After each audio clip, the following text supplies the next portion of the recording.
বিসমিল্লাহির রহমানির রহিম।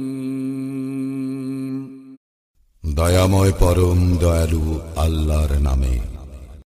আলহামদুলিল্লাহিল্লাযী খালাকাস সামাওয়াতি ওয়াল আরদা ওয়া জাআলায যুলুমাতি ওয়ান নূর সুম্মাল্লাযীনা কাফারু বিরাব্বিহিম ইয়া'দিলুন। সকল প্রশংসা আল্লাহরই, যিনি আসমান ও জমিন সৃষ্টি করিয়াছেন আর সৃষ্টি করিয়াছেন অন্ধকার ও আলো। এতৎসত্ত্বেও কাফিরগণ তাহাদের প্রতিপালকের সমকক্ষ দাঁড় করায়। হুয়াল্লাযী খালাকাকুম মিন তিনিন সুম্মা ক্বাদা আজালান ওয়া আজালুম মুসাম্মান ইনদাহু সুম্মা আনতুম তামতারুন। তিনিই তোমাদেরকে মৃত্তিকা হইতে সৃষ্টি করিয়াছেন, অতঃপর এক কাল নির্দিষ্ট করিয়াছেন এবং আরেকটি নির্ধারিত কাল আছে যাহা তিনি জ্ঞাত। এতৎসত্ত্বেও তোমরা সন্দেহ করো। وهو الله في السماوات وفي الأرض يعلم سركم وجهركم ويعلم ما تكسبون। আসমান ও জমিনে তিনিই আল্লাহ, তোমাদের গোপন ও প্রকাশ্য সবকিছু তিনি জানেন এবং তোমরা যাহা অর্জন করো তাহাও তিনি অবগত আছেন। وما تأتيهم من آية من آيات ربهم إلا كانوا عنها معرضين। তাহাদের প্রতিপালকের নিদর্শনাবলীর এমন কোন নিদর্শন তাহাদের নিকট উপস্থিত হয় না যাহা হইতে তাহারা মুখ না ফিরায়। فقد كذبوا بالحق لما جاءهم فسوف يأتيهم أنباء ما كانوا به يستهزئون। সত্য যখন তাহাদের নিকট আসিয়াছে তাহারা উহা প্রত্যাখ্যান করিয়াছে, যাহা লইয়া তাহারা ঠাট্টা বিদ্রূপ করিত, উহার যথার্থ সংবাদ অচিরেই তাহাদের নিকট পৌঁছিবে। ألم يروا كم أهلكنا من قبلهم من قرن مكناهم في الأرض ما لم نمكن لكم وأرسلنا السماء عليهم مدرارا وجعلنا الأنهار تجري من تحتهم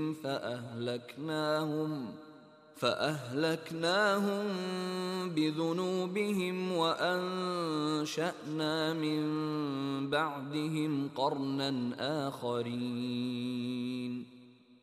তাহারা কি দেখে না যে আমি তাহাদের পূর্বে কত মানব গোষ্ঠীকে বিনাশ করিয়াছি, তাহাদেরকে দুনিয়ায় এমনভাবে প্রতিষ্ঠিত করিয়াছিলাম যেমনটি তোমাদেরকেও করি নাই, এবং তাহাদের উপর মুষলধারে বৃষ্টি বর্ষণ করিয়াছিলাম, আর তাহাদের পাদদেশে নদী প্রবাহিত করিয়াছিলাম। অতঃপর তাহাদের পাপের দরুন তাহাদেরকে বিনাশ করিয়াছি এবং তাহাদের পরে অপর মানব গোষ্ঠী সৃষ্টি করিয়াছি। ولو نزلنا عليك كتابا في قرطاس فلمسوه بأيديهم لقال الذين كفروا إن هذا إلا سحر مبين। আমি যদি তোমার প্রতি কাগজে লিখিত কিতাবও নাজিল করিতাম, আর তাহারা যদি উহা হস্ত দ্বারা স্পর্শ করিত, তবুও কাফিরগণ বলিত, ইহা স্পষ্ট জাদু ব্যতীত আর কিছুই নয়। وقالوا لولا أنزل عليه ملك ولو أنزلنا ملكا لقضي الأمر ثم لا ينظرون। তাহারা বলে, তাহার নিকট কোনো ফেরেশতা কেন প্রেরিত হয় না? যদি আমি ফেরেশতা প্রেরণ করিতাম তাহলে চূড়ান্ত ফয়সালাই তো হইয়া যাইত, আর তাহাদেরকে কোনো অবকাশ দেওয়া হইত না। ولو جعلناه ملكا لجعلناه رجلا وللبسنا عليهم ما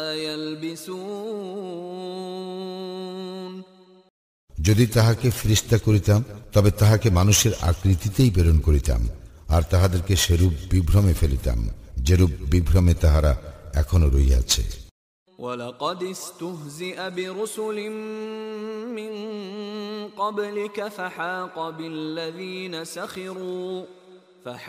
بِالَّذِينَ سَخِرُوا مِنْهُم مَّا كَانُوا بِهِ يَسْتَهْزِئُونَ। তোমার পূর্বে অনেক রাসূলকেই ঠাট্টা বিদ্রূপ করা হইয়াছে। তাহারা যাহা লইয়া ঠাট্টা বিদ্রূপ করিতেছিল, পরিণামে তাহাই বিদ্রূপকারীদের পরিবেষ্টন করিয়াছে। قُلْ سِيرُوا فِي الْأَرْضِ ثُمَّ انظُرُوا كَيْفَ كَانَ عَاقِبَةُ الْمُكَذِّبِينَ।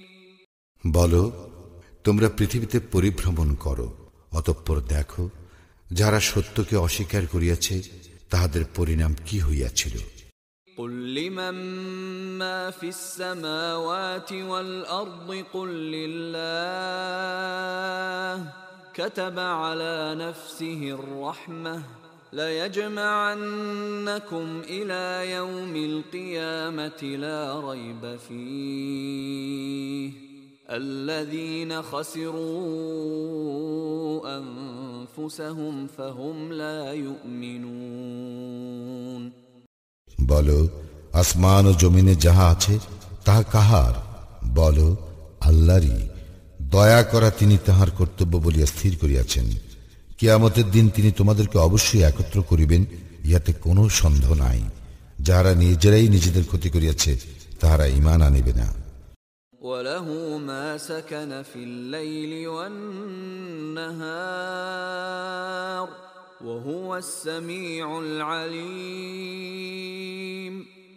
রাত্রি ও দিবসে যাহা কিছু থাকে তাহা তাহারই, এবং তিনি সর্বশ্রোতা সর্বজ্ঞ। قُلْ أَغَيْرَ اللَّهِ أَتَّخِذُ وَلِيًّا فَاطِرِ السَّمَاوَاتِ وَالْأَرْضِ وَهُوَ يُطْعِمُ وَلَا يُطْعَمُ قُلْ إِنِّي أُمِرْتُ أَنْ أَكُونَ أَوَّلَ مَنْ أَسْلَمَ وَلَا تَكُونَنَّ مِنَ الْمُشْرِكِينَ। বলো, আমি কি আসমান ও জমিনের স্রষ্টা আল্লাহ ব্যতীত অন্যকে অভিভাবক রূপে গ্রহণ করিব? তিনি আহার্য দান করেন, কিন্তু তাহাকে কেহ আহার্য দান করে না। এবং বলো, আমি আদিষ্ট হইয়াছি যেন আত্মসমর্পণকারীদের মধ্যে আমি প্রথম ব্যক্তি হই। আমাকে আরো আদেশ করা হইয়াছে, তুমি মুশরিকদের অন্তর্ভুক্ত হইও না। قُلْ إِنِّي أَخَافُ إِنْ عَصَيْتُ رَبِّي عَذَابَ يَوْمٍ عَظِيمٍ। বলো, আমি যদি আমার প্রতিপালকের অবাধ্যতা করি তবে আমি ভয় করি মহাদিনের শাস্তির। مَن يُصْرَفْ عَنْهُ يَوْمَئِذٍ فَقَدْ رَحِمَهُ وَذَلِكَ الْفَوْزُ الْمُبِينُ। সেদিন যাহাকে উহা হইতে রক্ষা করা হইবে তাহার প্রতি তিনি তো দয়া করিবেন, এবং ইহাই স্পষ্ট সফলতা।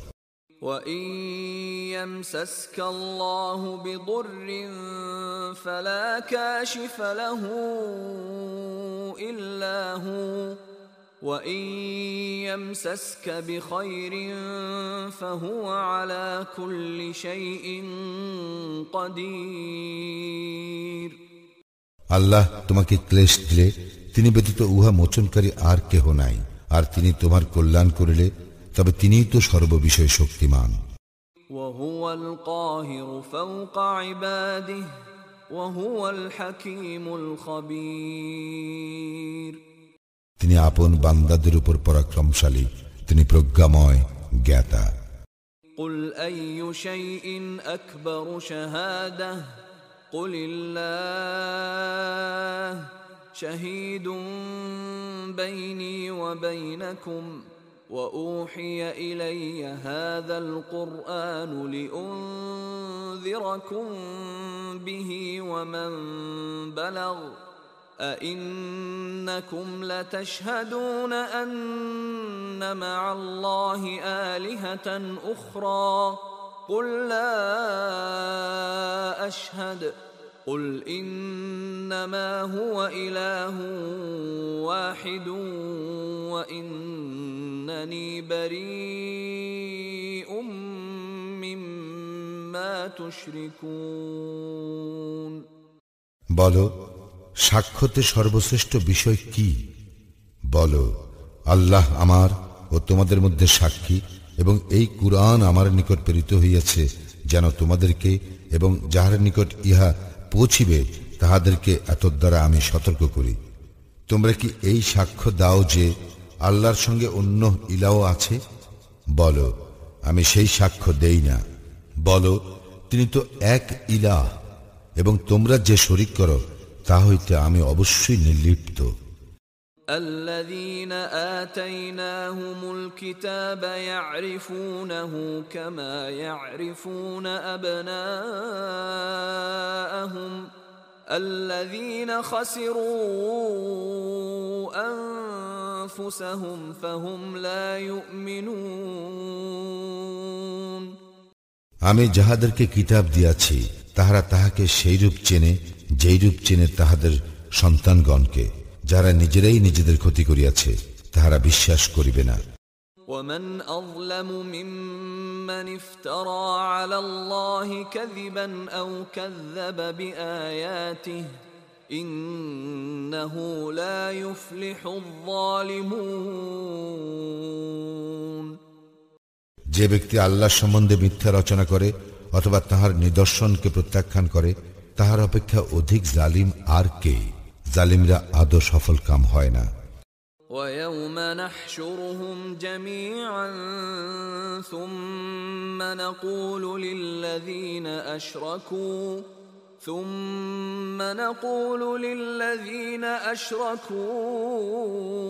أين شركاؤكم الذين كنتم تزعمون স্মরণ করো যেদিন তাহাদের সকলকে একত্র করিব, অতঃপর মুশরিকদেরকে বলিব, যাহাদেরকে তোমরা আমার শরীক মনে করিতে, তাহারা কোথায়? ثم لم تكن فتنتهم إلا أن قالوا والله ربنا ما كنا مشركين অতঃপর তাহাদের ইহা ছাড়া বলিবার অন্য কোনো অজুহাত থাকিবে না, আমাদের প্রতিপালক আল্লাহর শপথ, আমরা তো মুশরিকই ছিলাম না। انظر كيف كذبوا على أنفسهم وضل عنهم ما كانوا يفترون দেখো, তাহারা নিজেদের প্রতি কিরূপ মিথ্যা আরোপ করে, এবং যে মিথ্যা তাহারা রচনা করিত উহা কিভাবে তাহাদের নিকট হইতে উধাও হইয়া গেল। ومنهم من يستمع إليك وجعلنا على قلوبهم أكنة أن يفقهوه وفي آذانهم وقرا وإن يروا كل آية لا يؤمنوا بها حتى إذا جاءوك يجادلونك يقول الذين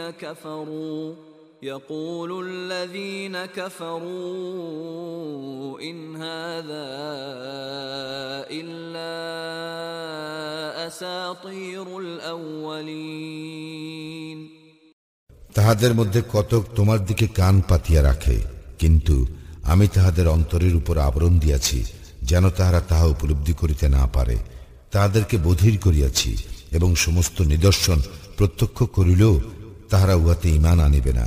এমনকি তাহারা যখন তোমার নিকট উপস্থিত হইয়া বিতর্কে লিপ্ত হয়, তখন কাফিরগণ বলে, ইহা তো পূর্ববর্তীদের উপকথা ব্যতীত আর কিছুই নয়।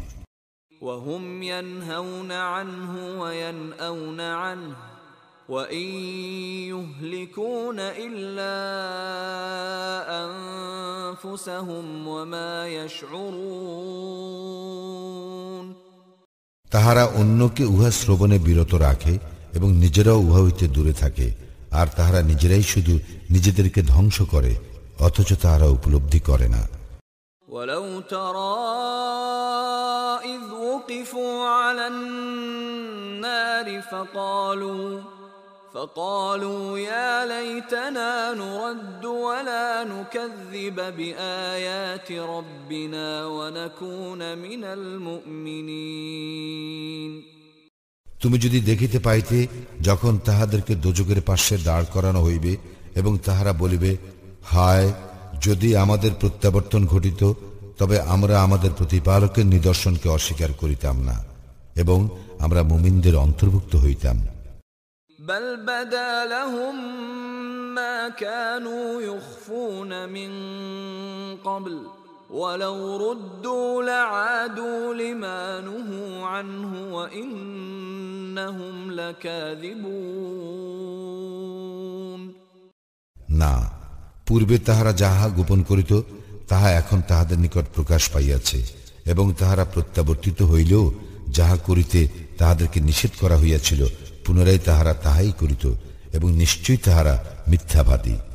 وقالوا إن هي إلا حياتنا الدنيا وما نحن بمبعوثين তাহারা বলে, আমাদের পার্থিব জীবনেই একমাত্র জীবন এবং আমরা পুনরুত্থিত হইব না। ولو ترى إذ وقفوا على ربهم قال أليس هذا بالحق قالوا بلى وربنا قال فذوقوا العذاب بما كنتم تكفرون তুমি যদি দেখিতে পাইতে তাহাদেরকে যখন তাহাদের প্রতিপালকের সম্মুখে দাঁড় করানো হইবে এবং তিনি বলিবেন, ইহা কি প্রকৃত সত্য নয়? তাহারা বলিবে, আমাদের প্রতিপালকের শপথ, নিশ্চয়ই সত্য। তিনি বলিবেন, তবে তোমরা যে কুফরি করিতে তজ্জন্য তোমরা এখন শাস্তি ভোগ করো। قد خسر الذين كذبوا بلقاء الله حتى إذا جاءتهم الساعة بغتة قالوا يا حسرتنا على ما فرطنا فيها وهم يحملون أوزارهم على ظهورهم ألا ساء ما يزرون যাহারা আল্লাহর সম্মুখীন হওয়াকে মিথ্যা বলিয়াছে তাহারা অবশ্যই ক্ষতিগ্রস্ত হইয়াছে। এমনকি অকস্মাৎ তাহাদের নিকট যখন কিয়ামত উপস্থিত হইবে তখন তাহারা বলিবে, হায়, ইহাকে আমরা যে অবহেলা করিয়াছি তজ্জন্য আক্ষেপ। তাহারা তাহাদের পৃষ্ঠে নিজেদের পাপ বহন করিবে। দেখো, তাহারা যাহা বহন করিবে তাহা অতি নিকৃষ্ট। وما الحياة الدنيا إلا لعب ولهو وللدار الآخرة خير للذين يتقون أفلا تعقلون পার্থিব জীবন তো ক্রীড়া কৌতুক ব্যতীত আর কিছুই নয় এবং যাহারা তাকওয়া অবলম্বন করে তাহাদের জন্য আখিরাতের আবাসই শ্রেয়। তোমরা কি অনুধাবন করো না? قد نعلم إنه ليحزنك الذي يقولون فإنهم لا يكذبونك ولكن الظالمين بآيات الله يجحدون আমি অবশ্যই জানি যে তাহারা যাহা বলে তাহা তোমাকে নিশ্চিতই কষ্ট দেয়, কিন্তু তাহারা তোমাকে তো মিথ্যাবাদী বলে না, বরং জালিমরা আল্লাহর আয়াতকে অস্বীকার করে। وَلَقَدْ كُذِّبَتْ رُسُلٌ مِّن قَبْلِكَ فَصَبَرُوا عَلَى مَا كُذِّبُوا وَأُوذُوا حَتَّى أَتَاهُمْ نَصْرُنَا وَلَا مُبَدِّلَ لِكَلِمَاتِ اللَّهِ وَلَقَدْ جَاءَكَ مِن نَّبَإِ الْمُرْسَلِينَ তোমার পূর্বেও অনেক রাসূলকে অবশ্যই মিথ্যাবাদী বলা হইয়াছিল, কিন্তু তাহাদেরকে মিথ্যাবাদী বলা ও ক্লেশ দেওয়া সত্ত্বেও তারা ধৈর্য ধারণ করিয়াছিল, যে পর্যন্ত না আমার সাহায্য তাহাদের নিকট আসিয়াছে। আল্লাহর আদেশ কেহ পরিবর্তন করিতে পারে না। রাসূলগণের সম্বন্ধেও কিছু সংবাদ তো তোমার নিকট আসিয়াছে। وَإِن كَانَ كَبُرَ عَلَيْكَ إِعْرَاضُهُمْ فَإِنِ اسْتَطَعْتَ أَن تَبْتَغِيَ نَفَقًا فِي الْأَرْضِ أَوْ سُلَّمًا فِي السَّمَاءِ فَتَأْتِيَهُم بِآيَةٍ وَلَوْ شَاءَ اللَّهُ لَجَمَعَهُمْ عَلَى الْهُدَى فَلَا تَكُونَنَّ مِنَ الْجَاهِلِينَ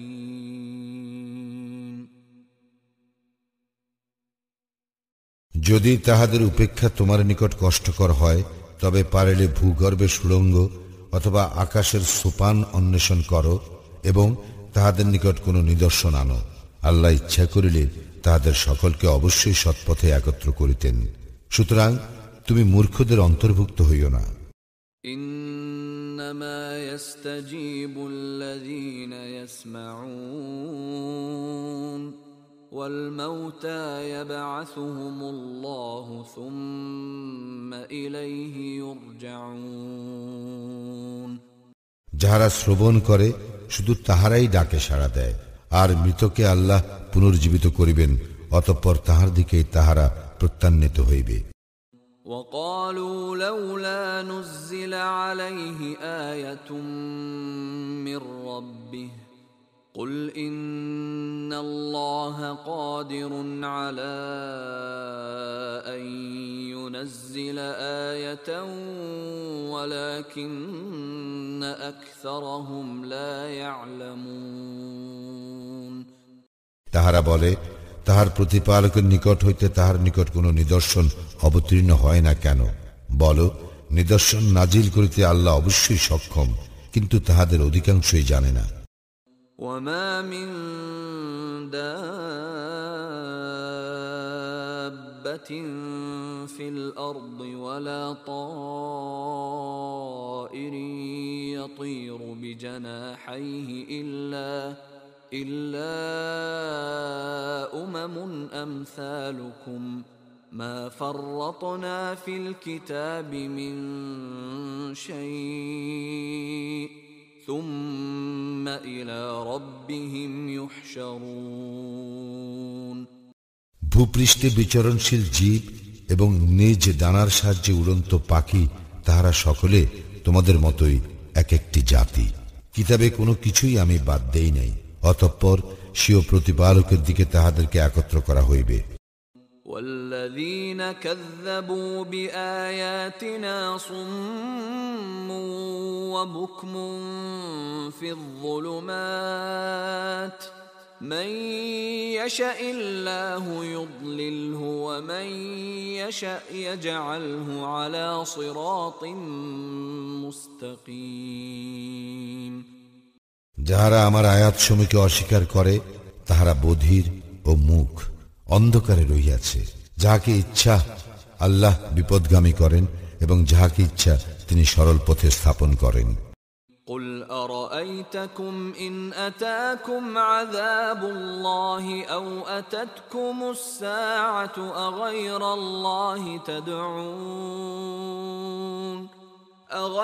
الله تدعون إن كنتم صادقين বলো, তোমরা ভাবিয়া দেখো যে আল্লাহর শাস্তি তোমাদের উপর আপতিত হইলে অথবা তোমাদের নিকট কিয়ামত উপস্থিত হইলে তোমরা কি আল্লাহ ব্যতীত অন্য কাহাকেও ডাকিবে, যদি তোমরা সত্যবাদী হও?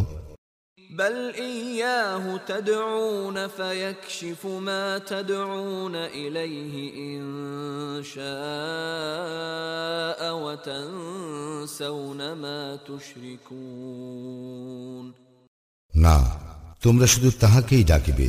তোমরা যে দুঃখের জন্য তাহাকে ডাকিতেছ, তিনি ইচ্ছা করিলে তোমাদের সেই দুঃখ দূর করিবেন, এবং যাহাকে তোমরা তাহার শরীক করিতে তাহা তোমরা বিস্তৃত হইবে। وَلَقَدْ أَرْسَلْنَا إِلَى أُمَمٍ مِّن قَبْلِكَ فَأَخَذْنَاهُمْ بِالْبَأْسَاءِ وَالضَّرَّاءِ لَعَلَّهُمْ هم يتضرعون তোমার পূর্বে আমি বহু জাতির নিকট রাসূল প্রেরণ করিয়াছি, অতঃপর তাহাদেরকে অর্থ সংকট ও দুঃখ ক্লেশ দ্বারা পীড়িত করিয়াছি, যাতে তারা বিনীত হয়। فلولا إذ جاءهم بأسنا تضرعوا ولكن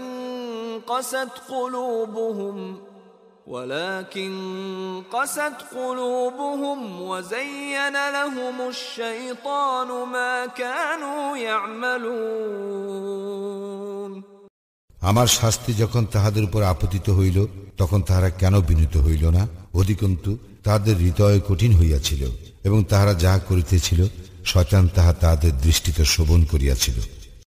فلما نسوا ما ذكروا به فتحنا عليهم أبواب كل شيء حتى إذا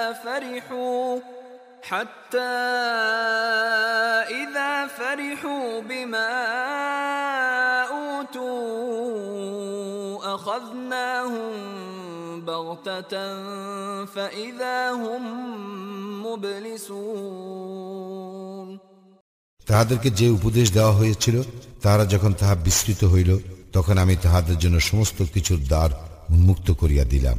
অবশেষে তাহাদেরকে যাহা দেওয়া হইল, যখন তাহারা তাহাতে উল্লসিত হইল, তখন অকস্মাৎ তাহাদেরকে ধরিলাম, ফলে তখনই তাহারা নিরাশ হইল। فقطع دابر القوم الذين ظلموا والحمد لله رب العالمين অতঃপর জালিম সম্প্রদায়ের মূলোচ্ছেদ করা হইল এবং সমস্ত প্রশংসা আল্লাহরই, যিনি জগৎ সমূহের প্রতিপালক। قل أرأيتم إن أخذ الله سمعكم وأبصاركم وختم على قلوبكم من إله غير الله يأتيكم به انظر كيف نصرف الآيات ثم هم يصدفون বলো, তোমরা কি ভাবিয়া দেখিয়াছ, আল্লাহ যদি তোমাদের শ্রবণ শক্তি ও দৃষ্টি শক্তি কাড়িয়া নেন এবং তোমাদের হৃদয় মোহর করিয়া দেন, তবে আল্লাহ ব্যতীত কোনো ইলাহ আছে যে তোমাদেরকে এইগুলি ফিরিয়ে দিবে? দেখো আমি কিরূপে আয়াতসমূহ বিশদভাবে বর্ণনা করি, এতৎসত্ত্বেও তারা মুখ ফিরাইয়া নেয়। قل أرأيتكم إن أتاكم عذاب الله بغتة أو جهرة هل يهلك إلا القوم الظالمون বলো, তোমরা কি ভাবিয়া দেখিয়াছ, আল্লাহর শাস্তি অকস্মাৎ অথবা প্রকাশ্যে তোমাদের উপর আপতিত হইলে জালিম সম্প্রদায় ব্যতীত আর কেহ ধ্বংস হইবে কি? وما نرسل المرسلين إلا مبشرين ومنذرين فمن آمن وأصلح فلا خوف عليهم ولا هم يحزنون আমি রাসূলগণকে তো শুধু সুসংবাদবাহী ও সতর্ককারী রূপেই প্রেরণ করি। কেহ ঈমান আনিলে ও নিজকে সংশোধন করিলে তাহার কোনো ভয় নাই এবং সে দুঃখিত হইবে না। والذين كذبوا بآياتنا يمسهم العذاب بما كانوا يفسقون যাহারা আমার নিদর্শন সমূহকে মিথ্যা বলিয়াছে, সত্য ত্যাগের জন্য তাহাদের উপর শাস্তি আপতিত হইবে। قل لا أقول لكم عندي خزائن الله ولا أعلم الغيب ولا أقول لكم إني ملك إن أتبع إلا ما يوحى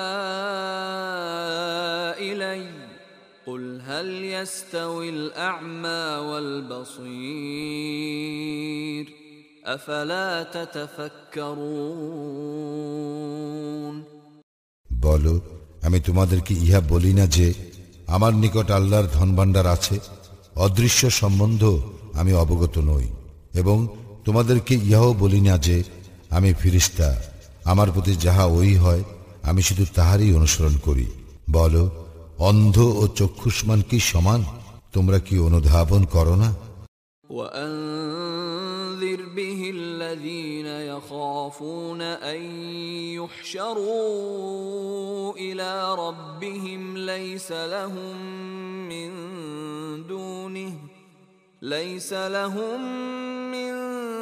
دونه ولي ولا شفيع لعلهم يتقون।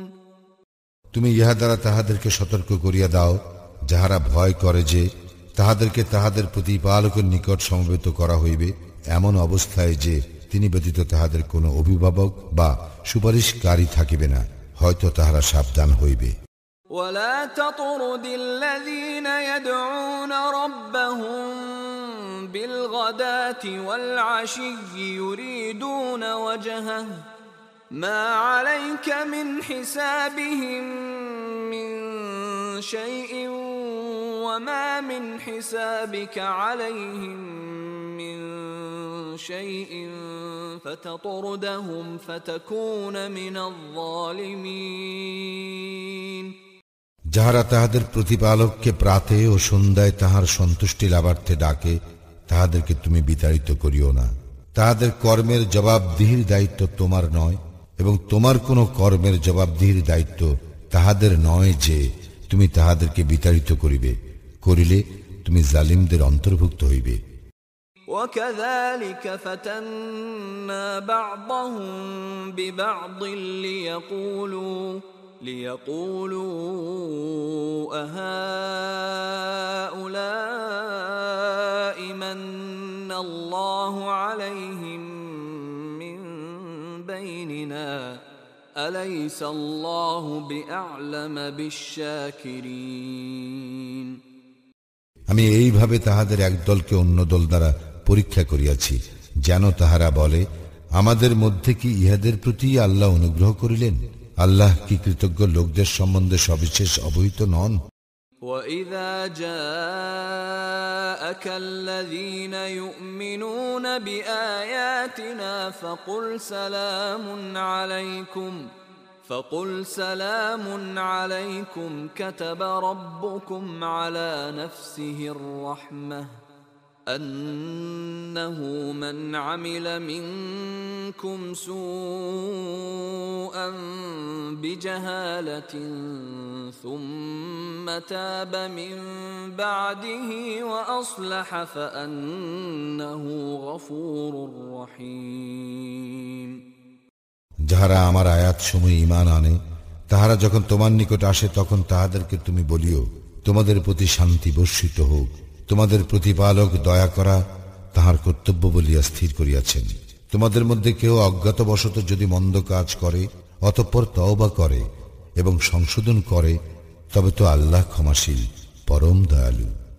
وَكَذَلِكَ نُفَصِّلُ الْآيَاتِ وَلِتَسْتَبِينَ سَبِيلُ الْمُجْرِمِينَ। এইভাবে আমি আয়াতসমূহ বিশদভাবে বর্ণনা করি, আর ইহাতে অপরাধীদের পথ স্পষ্টভাবে প্রকাশ পায়। قُلْ إِنِّي نُهِيتُ أَنْ أَعْبُدَ الَّذِينَ تَدْعُونَ مِن دُونِ اللَّهِ قُلْ لَا أَتَّبِعُ أَهْوَاءَكُمْ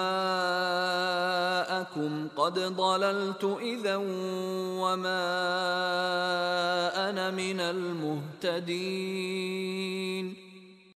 বলো, তোমরা আল্লাহ ব্যতীত যাহাদেরকে আহ্বান করো, তাহাদের ইবাদত করিতে আমাকে নিষেধ করা হইয়াছে। বলো, আমি তোমাদের খেয়াল খুশির অনুসরণ করি না। করিলে আমি বিপদগামী হইব এবং সৎপথ প্রাপ্তদের অন্তর্ভুক্ত থাকিব না। قُلْ إِنِّي عَلَى بَيِّنَةٍ مِّن رَّبِّي وَكَذَّبْتُم بِهِ مَا عِندِي مَا تَسْتَعْجِلُونَ بِهِ إِنِ الْحُكْمُ إِلَّا لِلَّهِ يَقُصُّ الْحَقَّ وَهُوَ خَيْرُ الْفَاصِلِينَ। বলো, অবশ্যই আমি আমার প্রতিপালকের স্পষ্ট প্রমাণের উপর প্রতিষ্ঠিত, অথচ তোমরা উহাকে প্রত্যাখ্যান করিয়াছ। তোমরা যাহা সত্তর চাহিতেছ তাহা আমার নিকট নাই। কর্তৃত্ব তো আল্লাহরই, তিনি সত্য বিব্রত করেন এবং ফয়সালাকারীদের মধ্যে তিনিই শ্রেষ্ঠ। قُلْ لَوْ أَنَّ عِندِي مَا تَسْتَعْجِلُونَ بِهِ لَقُضِيَ الْأَمْرُ بَيْنِي وَبَيْنَكُمْ وَاللَّهُ أَعْلَمُ بِالظَّالِمِينَ। বলো, তোমরা যাহা সত্তর চাহিতেছ তাহা যদি আমার নিকট থাকিত, তবে আমার ও তোমাদের মধ্যকার ব্যাপারে তো ফয়সালা হইয়াই যাইত, এবং আল্লাহ জালিমদের সম্বন্ধে সবিশেষ অবহিত। وعنده مفاتح الغيب لا يعلمها إلا هو ويعلم ما في البر والبحر وما تسقط من ورقة إلا يعلمها ولا حبة في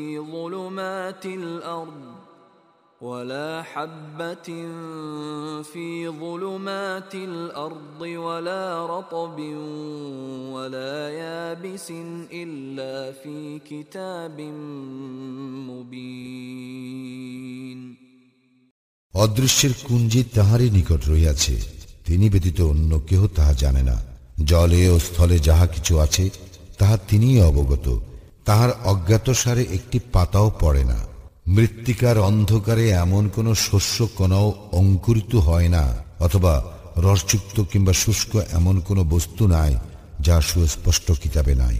وهو الذي يتوفاكم بالليل ويعلم ما جرحتم بالنهار ثم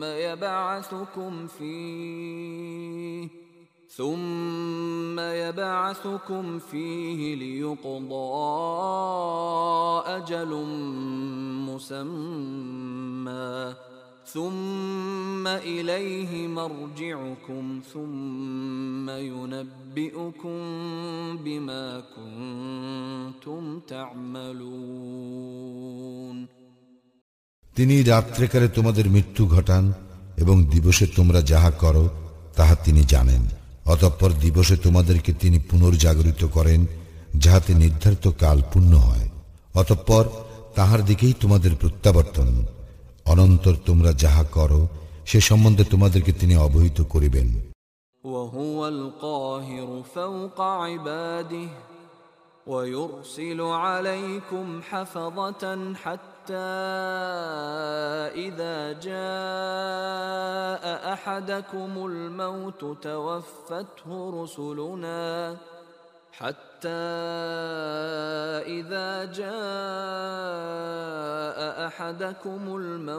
توفته رسلنا وهم لا يفرطون। তিনি এশীয় বান্দাদের উপর পরাক্রমশালী এবং তিনিই তোমাদের রক্ষক প্রেরণ করেন। অবশেষে যখন তোমাদের কাহারও মৃত্যু উপস্থিত হয়, তখন আমার প্রেরিতরা তাহার মৃত্যু ঘটায় এবং তাহারা কোনো ত্রুটি করে না। ثم ردوا إلى الله مولاهم الحق ألا له الحكم وهو أسرع الحاسبين। অতঃপর তাহাদের প্রকৃত প্রতিপালক আল্লাহর দিকেই তাহারা প্রত্যান্বিত হয়। দেখো, কর্তৃত্ব তো তাহারই এবং হিসাব গ্রহণে তিনিই সর্বাপেক্ষা তৎপর। قل من ينجيكم من ظلمات البر والبحر تدعونه تضرعا وخفية لئن أنجانا من هذه لنكونن من الشاكرين। বলো, কে তোমাদেরকে ত্রাণ করে স্থলভাগের ও সমুদ্রের অন্ধকার হইতে, যখন তোমরা কাতর ভাবে এবং গোপনে তাহার নিকট অনুনয় করো? আমাদেরকে ইহা হইতে ত্রাণ করিলে আমরা অবশ্যই কৃতজ্ঞদের অন্তর্ভুক্ত হইব। قل الله ينجيكم منها ومن كل كرب ثم أنتم تشركون বলো, আল্লাহই তোমাদেরকে উহা হইতে এবং সমস্ত দুঃখ কষ্ট হইতে পরিত্রাণ করেন, এতৎসত্ত্বেও তোমরা তাহার শরীক করো। قل هو القادر على أن يبعث عليكم عذابا من فوقكم أو من تحت أرجلكم أو يلبسكم شيعا ويذيق بعضكم بأس بعض انظر كيف نصرف الآيات لعلهم يفقهون বলো, তোমাদের ঊর্ধ্বদেশ অথবা পাদদেশ হইতে শাস্তি প্রেরণ করিতে, অথবা তোমাদেরকে বিভিন্ন দলে বিভক্ত করিতে, অথবা এক দলকে অপর দলের সংঘর্ষের আস্বাদ গ্রহণ করাইতে তিনিই সক্ষম। দেখো আমি কিরূপে বিভিন্ন প্রকারে আয়াতসমূহ বিব্রত করি, যাতে তারা অনুধাবন করে। وكذب به قومك وهو الحق قل لست عليكم بوكيل তোমার সম্প্রদায় তো উহাকে মিথ্যা বলিয়াছে, অথচ উহা সত্য। বলো, আমি তোমাদের কার্যনির্বাহক নই। لكل نبأ مستقر وسوف تعلمون প্রত্যেক বার্তার জন্য নির্ধারিত কাল রহিয়াছে এবং শীঘ্রই তোমরা অবহিত হইবে। وَإِذَا رَأَيْتَ الَّذِينَ يَخُوضُونَ فِي آيَاتِنَا فَأَعْرِضْ عَنْهُمْ حَتَّى يَخُوضُوا فِي حَدِيثٍ غَيْرِهِ وَإِمَّا يُنْسِيَنَّكَ الشَّيْطَانُ فَلَا تَقْعُدْ بَعْدَ الذِّكْرَى مَعَ الْقَوْمِ الظَّالِمِينَ তুমি যখন দেখো তাহারা আমার আয়াতসমূহ সম্বন্ধে উপহাসমূলক আলোচনায় মগ্ন হয়, তখন তুমি তাহাদের হইতে সরিয়া পড়িবে, যে পর্যন্ত না তাহারা অন্য প্রসঙ্গে প্রবৃত্ত হয়। এবং শয়তান যদি তোমাকে ভ্রমে ফেলে, তবে স্মরণ হওয়ার পরে জালিম সম্প্রদায়ের সঙ্গে বসিবে না। وَمَا عَلَى الَّذِينَ يَتَّقُونَ مِنْ حِسَابِهِمْ مِنْ شَيْءٍ وَلَكِنْ ذِكْرَى لَعَلَّهُمْ يَتَّقُونَ উহাদের কর্মের জবাবদিহির দায়িত্ব তাহাদের নয়, যাহারা তাকওয়া অবলম্বন করে, তবে উপদেশ দেওয়া তাহাদের কর্তব্য, যাতে উহারাও তাকওয়া অবলম্বন করে। وَذَرِ الَّذِينَ اتَّخَذُوا دِينَهُمْ لَعِبًا وَلَهْوًا وَغَرَّتْهُمُ الْحَيَاةُ الدُّنْيَا وَذَكِّرْ بِهِ أَن تُبْسَلَ نَفْسٌ بِمَا كَسَبَتْ لَيْسَ لَهَا مِن دُونِ اللَّهِ وَلِيٌّ وَلَا شَفِيعٌ ليس لها من دون الله ولي ولا شفيع وإن تعدل كل عدل لا يؤخذ منها أولئك الذين أبسلوا بما كسبوا لهم شراب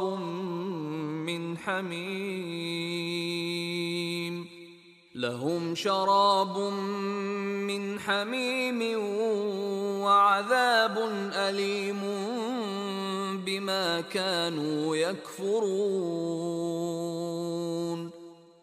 যাহারা তাহাদের দিনকে ক্রীড়া কৌতুক রূপে গ্রহণ করে এবং পার্থিব জীবন যাহাদেরকে প্রতারিত করে, তুমি তাহাদের সঙ্গ বর্জন করো এবং ইহা দ্বারা তাহাদেরকে উপদেশ দাও, যাহাতে কেহ নিজ কৃতকর্মের জন্য ধ্বংস না হয়। যখন আল্লাহ ব্যতীত তাহার কোনো অভিভাবক ও সুপারিশকারী থাকিবে না এবং বিনিময়ে সবকিছু দিলেও তাহা গৃহীত হইবে না, ইহারাই নিজেদের কৃতকর্মের জন্য ধ্বংস হইবে। কুফরি হেতু ইহাদের জন্য রহিয়াছে অতুষ্ণ পানীয় ও মর্মন্তুর শাস্তি। قل أندعو من دون الله ما لا ينفعنا ولا يضرنا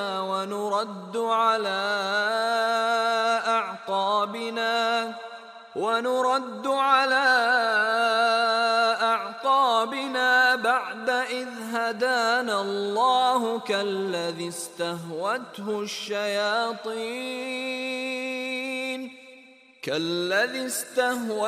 الشياطين في الأرض حيران له أصحاب يدعونه إلى الهدى ائتنا قل إن هدى الله هو الهدى وأمرنا لنسلم لرب العالمين বলো, আল্লাহ ব্যতীত আমরা কি এমন কিছুকে ডাকিব যাহা আমাদের কোনো উপকার কিংবা অপকার করিতে পারে না? আল্লাহ আমাদেরকে সৎপথ প্রদর্শনের পর আমরা কি সেই ব্যক্তির ন্যায় পূর্ব অবস্থায় ফিরিয়া যাইব যাহাকে শয়তান দুনিয়ায় পথ ভুলাইয়া হয়রান করিয়াছে? যদিও তাহার সহচরগণ তাহাকে ঠিক পথে আহ্বান করিয়া বলে, আমাদের নিকট আসো। বলো, আল্লাহর পথই তো পথ, এবং আমরা আদিষ্ট হইয়াছি জগৎসমূহের প্রতিপালকের নিকট আত্মসমর্পণ করিতে। وأن أقيموا الصلاة واتقوه وهو الذي إليه تحشرون। এবং সালাত কায়েম করিতে ও তাহাকে ভয় করিতে এবং তাহারই নিকট তোমাদেরকে সমবেত করা হইবে। وهو الذي خلق السماوات والأرض بالحق ويوم يقول كن فيكون قوله الحق وله الملك يوم ينفخ في الصور عالم الغيب والشهادة وهو الحكيم الخبير। তিনি যথাবিধি আকাশ মণ্ডলী ও পৃথিবী সৃষ্টি করিয়াছেন। যখন তিনি বলেন হও, তখনই হইয়া যায়। তাহার কথাই সত্য। যেদিন সিংহায় ফুৎকার দেওয়া হইবে, সেদিনকার কর্তৃত্ব তো তাহারই। অদৃশ্য ও দৃশ্য সবকিছু সম্বন্ধে তিনি পরিজ্ঞাত, আর তিনি প্রজ্ঞাময়, সবিশেষ অবহিত। وَإِذْ قَالَ إِبْرَاهِيمُ لِأَبِيهِ آزَرَ أَتَتَّخِذُ أَصْنَامًا آلِهَةً إِنِّي أَرَاكَ وَقَوْمَكَ فِي ضَلَالٍ مُبِينٍ। স্মরণ করো, ইব্রাহিম তাহার পিতা আজরকে বলিয়াছিল, আপনি কি মূর্তিকে ইলাহরূপে গ্রহণ করেন? আমি তো আপনাকে ও আপনার সম্প্রদায়কে স্পষ্ট ভ্রান্তিতে দেখিতেছি।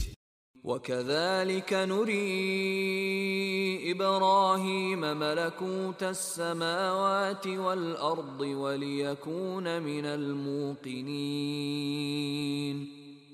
এইভাবে আমি ইব্রাহিমকে আকাশ মণ্ডলীয় পৃথিবীর পরিচালনা ব্যবস্থা দেখাই, যাহাতে সে নিশ্চিত বিশ্বাসীদের অন্তর্ভুক্ত হয়।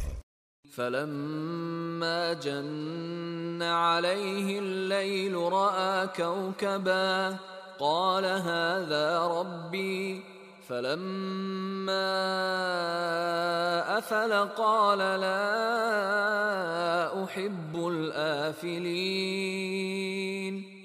অতঃপর রাত্রির অন্ধকার যখন তাহাকে আচ্ছন্ন করিল, তখন সে নক্ষত্র দেখিয়া বলিল, ইহাই আমার প্রতিপালক। অতঃপর যখন উহা অস্তমিত হইল, তখন সে বলিল, যাহা অস্তমিত হয় তাহা আমি পছন্দ করি না। فَلَمَّا رَأَى الْقَمَرَ بَازِغًا قَالَ هَذَا رَبِّي فَلَمَّا أَفَلَ قَالَ لَئِن لَّمْ يَهْدِنِي رَبِّي لَأَكُونَنَّ مِنَ الْقَوْمِ الضَّالِّينَ।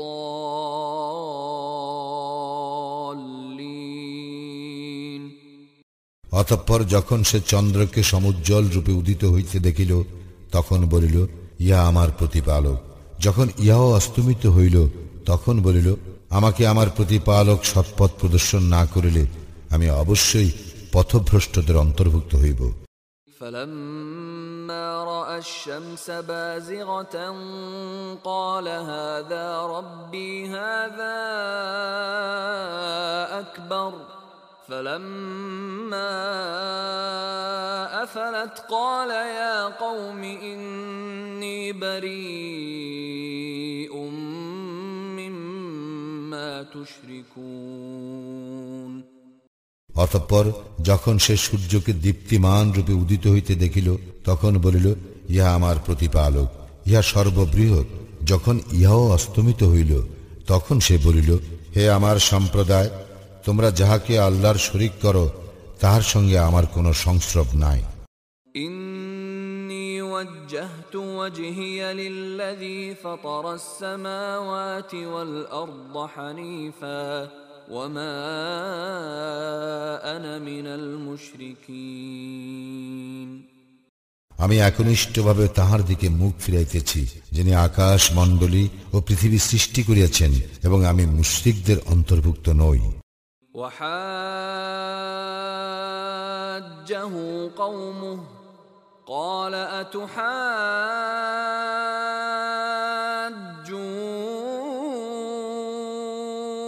أتحاجوني في الله وقد هدان ولا أخاف ما تشركون به إلا أن يشاء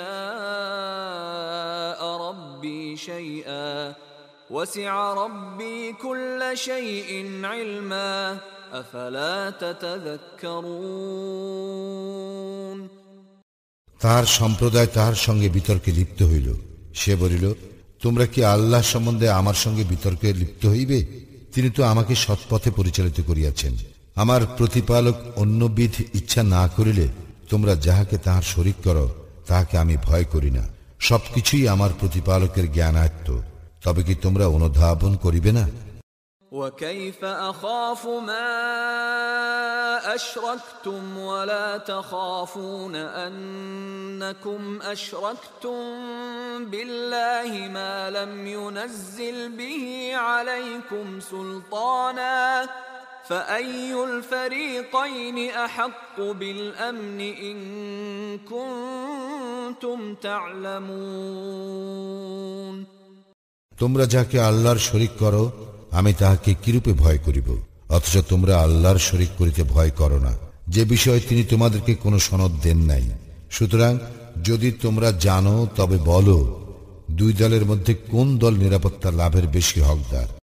الذين آمنوا ولم يلبسوا إيمانهم بظلم أولئك لهم الأمن وهم مهتدون। যাহারা ঈমান আনিয়াছে এবং তাহাদের ঈমানকে জুলুম দ্বারা কলুষিত করে নাই, নিরাপত্তা তাহাদেরই জন্য এবং তাহারাই সৎপথ প্রাপ্ত।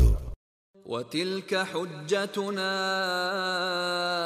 آتيناها إبراهيم على قومه نرفع درجات من نشاء إن ربك حكيم عليم।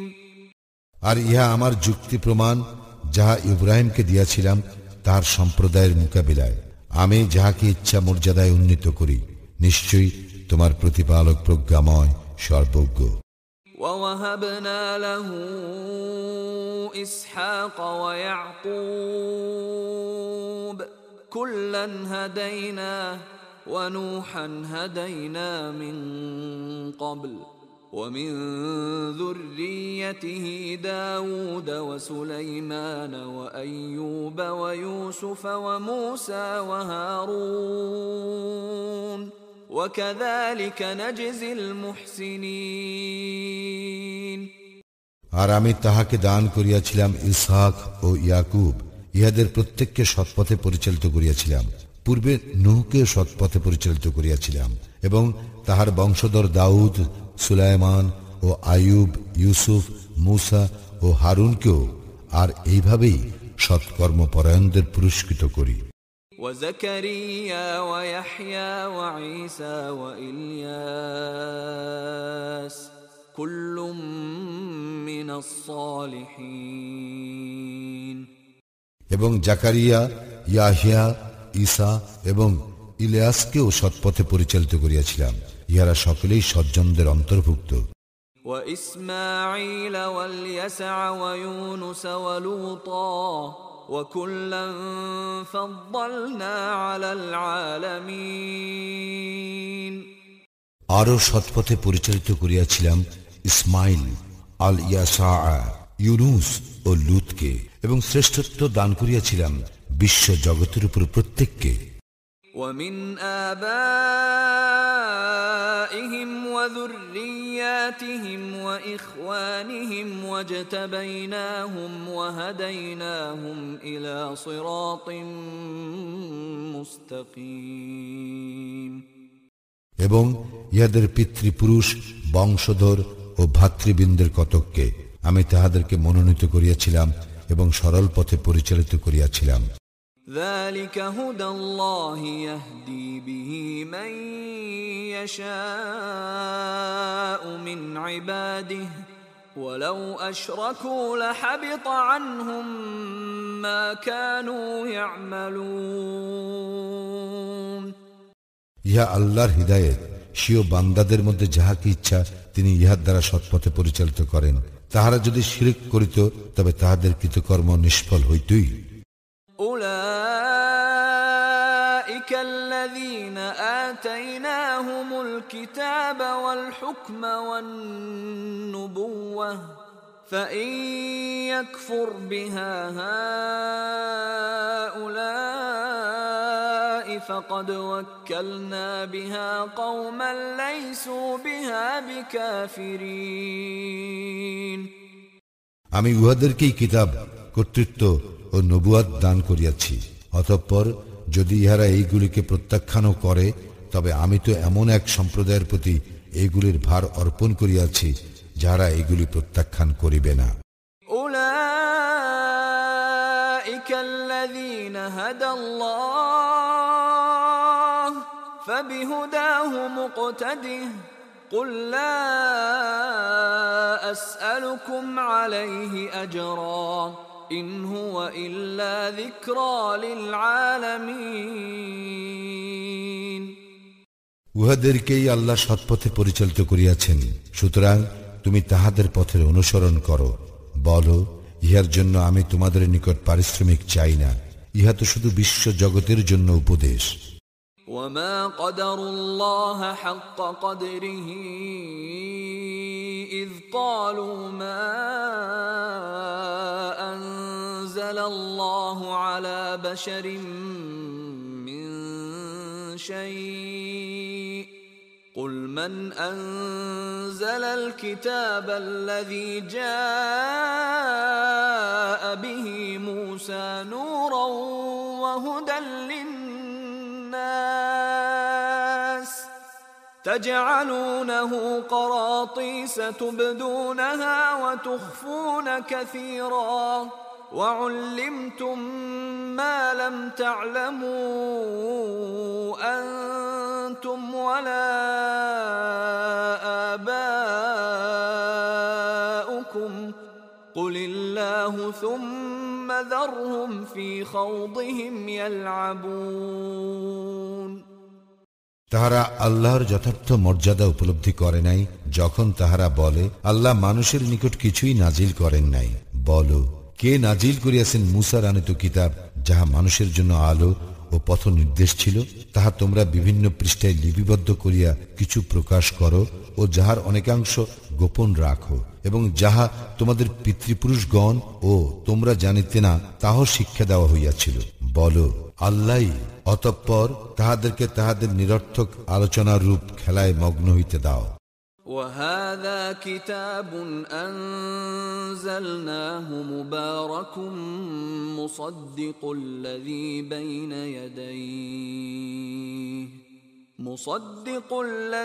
بين يديه ولتنذر أم القرى ومن حولها والذين يؤمنون بالآخرة يؤمنون به وهم على صلاتهم يحافظون আমি এই কল্যাণময় কিতাব নাজিল করিয়াছি যাহা উহার পূর্বেকার কিতাবের প্রত্যয়নকারী, এবং যাহা দ্বারা তুমি মক্কা ও উহার চতুষ্পাশের লোকদেরকে সতর্ক করো। যাহারা আখিরাতে বিশ্বাস করে তাহারা উহাতে বিশ্বাস করে এবং তাহারা তাহাদের সালাতের হেফাজত করে। ومن أظلم ممن افترى على الله كذبا أو قال أوحي إلي ولم يوح إليه شيء ومن قال سأنزل مثل ما أنزل الله ولو ترى إذ الظالمون في غمرات الموت والملائكة باسطوا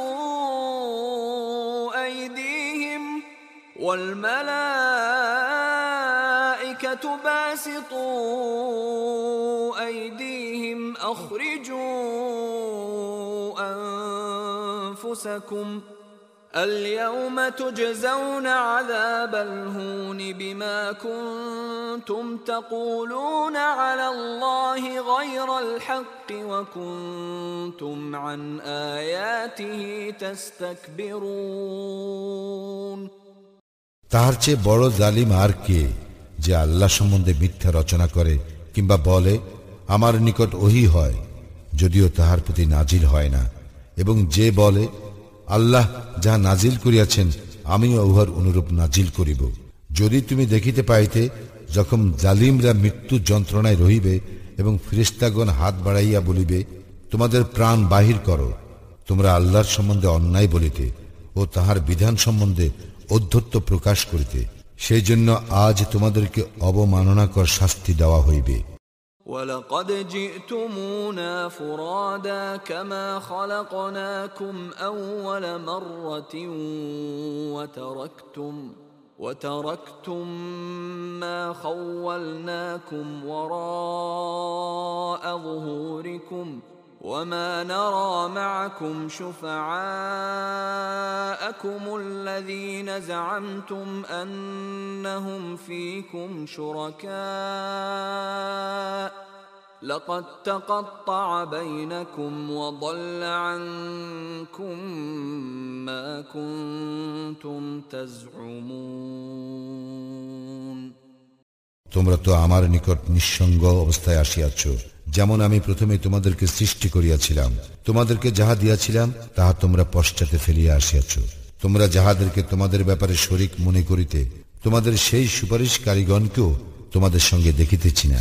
তোমাদের মধ্যকার সম্পর্ক অবশ্যই ছিন্ন হইয়াছে এবং তোমরা যাহা ধারণা করিয়াছিলে তাহাও নিষ্ফল হইয়াছে। ইন্নাল্লাহা ফালিকুল হাব্বি ওয়ান নাওয়া ইখরিজুল হাইয়্যা মিনাল মাইয়িতি ওয়া মুখরিজুল মাইয়িতি মিনাল হাইয়্য যালিকুমুল্লাহ ফাআন্না তুফাকুন। আল্লাহই শস্য, বীজ ও আটি অঙ্কুরিত করেন। তিনি প্রাণহীন হইতে জীবন্তকে বাহির করেন এবং জীবন্ত হইতে প্রাণহীনকে বাহির করেন। তিনি তো আল্লাহ, সুতরাং তোমরা কোথায় ফিরিয়া যাইবে? ফালিকুল ইসবাহি ওয়া জাআলাল লাইলা সাকানান ওয়াশ-শামসা ওয়াল কমারা হুসবানা যালিকা তাকদীরুল আজিজিল আলীম। তিনি উষার উন্মেষ ঘটান, তিনি বিশ্রামের জন্য রাত্রি এবং গণনার জন্য সূর্য ও চন্দ্র সৃষ্টি করিয়াছেন। এ সবই পরাক্রমশালী সর্বজ্ঞের নিরূপণ। وهو الذي جعل لكم النجوم لتهتدوا بها في ظلمات البر والبحر قد فصلنا الآيات لقوم يعلمون।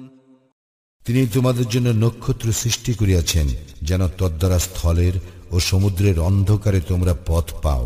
জ্ঞানী সম্প্রদায়ের জন্য আমি তো নিদর্শন বিশদভাবে বিবৃত করিয়াছি।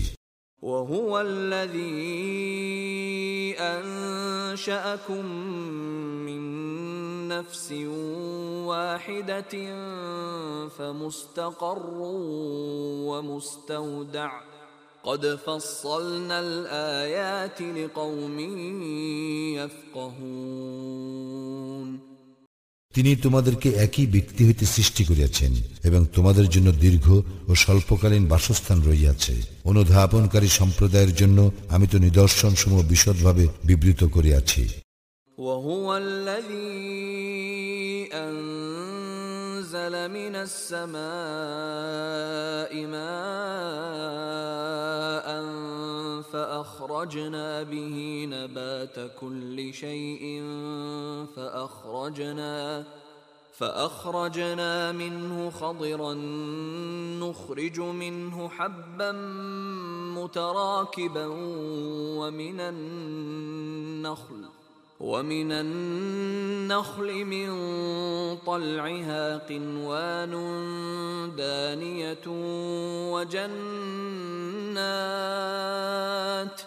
وجنات من أعناب والزيتون والرمان مشتبها وغير متشابه انظروا إلى ثمره إذا أثمر وينعه إن في ذلكم لآيات لقوم يؤمنون তিনি আকাশ হইতে বাড়ি বর্ষণ করেন, অতঃপর উহা দ্বারা আমি সর্বপ্রকার উদ্ভিদের চারা উদ্গম করি। অনন্তর উহা হইতে সবুজ পাতা উদ্গত করি। পরে উহা হইতে ঘন সন্নিবিষ্ট শস্যদানা উৎপাদন করি এবং খেজুর বৃক্ষের মাথি হইতে ঝুলন্ত কাঁদি বাহির করি, আর আঙ্গুরের উদ্যান সৃষ্টি করি এবং জাইতুন ও দাড়িম্ব, ইহারা একে অন্যের সদৃশ এবং বিসদৃশ। লক্ষ্য করো উহার ফলের প্রতি, যখন উহা ফলবান হয়, এবং উহার পরিপক্কতা প্রাপ্তির প্রতি। মুমিন সম্প্রদায়ের জন্য উহাতে অবশ্যই নিদর্শন রহিয়াছে। وَجَعَلُوا لِلَّهِ شُرَكَاءَ الْجِنَّ وَخَلَقَهُمْ وَخَرَقُوا لَهُ بَنِينَ وَبَنَاتٍ بِغَيْرِ عِلْمٍ سُبْحَانَهُ وَتَعَالَى عَمَّا يَصِفُونَ। তাহারা জিনকে আল্লাহর শরীক করে, অথচ তিনি ইহাদেরকে সৃষ্টি করিয়াছেন, এবং উহারা অজ্ঞতাবশত আল্লাহর প্রতি পুত্র কন্যা আরোপ করে। তিনি পবিত্র, মহিমান্বিত, এবং উহারা যাহা বলে তিনি তাহার ঊর্ধ্বে। بديع السماوات والأرض أنى يكون له ولد ولم تكن له صاحبة وخلق كل شيء وهو بكل شيء عليم। তিনি আসমান ও জমিনের স্রষ্টা, তাহার সন্তান হইবে কিরূপে? তাহার তো কোনো স্ত্রী নাই। তিনি তো সমস্ত কিছু সৃষ্টি করিয়াছেন এবং প্রত্যেক বস্তুর সম্বন্ধে তিনি সবিশেষ অবহিত। যালিকুমুল্লাহু রাব্বুকুম লা ইলাহা ইল্লা হু খালিকু কুল্লি শাইইন ফা'বুদুহু ওয়া হুয়া আলা কুল্লি শাইইন ওয়াকিল। তিনি তো আল্লাহ, তোমাদের প্রতিপালক। তিনি ব্যতীত কোনো ইলাহ নাই। তিনি সবকিছুর স্রষ্টা, সুতরাং তোমরা তাহার ইবাদত করো। তিনি সবকিছুর তত্ত্বাবধায়ক। লা তুদরিকুহুল আবসার ওয়া হুয়া ইউদরিকুল আবসার ওয়া হুয়াল লাতীফুল খাবীর। দৃষ্টি তাহাকে অবধারণ করিতে পারে না, কিন্তু তিনি অবধারণ করেন সকল দৃষ্টি, এবং তিনি এর সূক্ষ্মদর্শী, সম্যক পরিজ্ঞাত। قد جاءكم بصائر من ربكم فمن أبصر فلنفسه ومن عمي فعليها وما أنا عليكم بحفيظ। তোমাদের প্রতিপালকের নিকট হইতে তোমাদের নিকট স্পষ্ট প্রমাণ অবশ্যই আসিয়াছে, সুতরাং কেহ উহা দেখিলে উহা দ্বারা সে নিজেই লাভবান হইবে, আর কেহ না দেখিলে তাহাতে সে নিজেই ক্ষতিগ্রস্ত হইবে। আমি তোমাদের সংরক্ষক নই। وكذلك نصرف الآيات وليقولوا درست ولنبينه لقوم يعلمون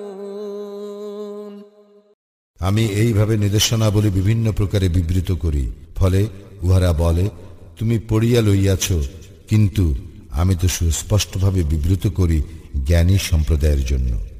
اتبع ما أوحي إليك من ربك لا إله إلا هو وأعرض عن المشركين তোমার প্রতিপালকের নিকট হইতে তোমার প্রতি যাহা ওহী হয় তুমি তাহারই অনুসরণ করো, তিনি ব্যতীত অন্য কোন ইলাহ নাই, এবং মুশরিকদের হইতে মুখ ফিরাইয়া লও। ولو شاء الله ما أشركوا وما جعلناك عليهم حفيظا وما أنت عليهم بوكيل আল্লাহ যদি ইচ্ছা করিতেন তবে তাহারা শিরক করিত না, এবং তোমাকে তাহাদের জন্য রক্ষক নিযুক্ত করি নাই, আর তুমি তাহাদের অভিভাবক নও। ولا تسبوا الذين يدعون من دون الله فيسبوا الله عدوا بغير علم كذلك زينا لكل أمة عملهم ثم إلى ربهم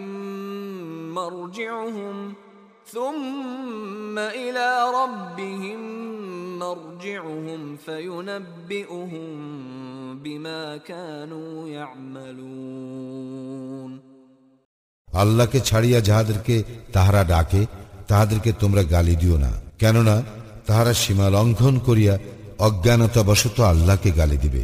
এইভাবে আমি প্রত্যেক জাতির দৃষ্টিতে তাহাদের কার্যকলাপ সুশোভন করিয়াছি, অতঃপর তাহাদের প্রতিপালকের নিকট তাহাদের প্রত্যাবর্তন, অনন্তর তিনি তাহাদেরকে তাহাদের কৃতকর্ম সম্বন্ধে অবহিত করিবেন। وَأَقْسَمُوا بِاللَّهِ جَهْدَ أَيْمَانِهِمْ لَئِن جَاءَتْهُمْ آيَةٌ لَّيُؤْمِنُنَّ بِهَا قُلْ إِنَّمَا الْآيَاتُ عِندَ اللَّهِ وَمَا يُشْعِرُكُمْ أَنَّهَا إِذَا جَاءَتْ لَا يُؤْمِنُونَ তাহারা আল্লাহর নামে কঠিন শপথ করিয়া বলে, তাহাদের নিকট যদি কোনো নিদর্শন আসিত তবে অবশ্যই তাহারা ইহাতে ঈমান আনিত।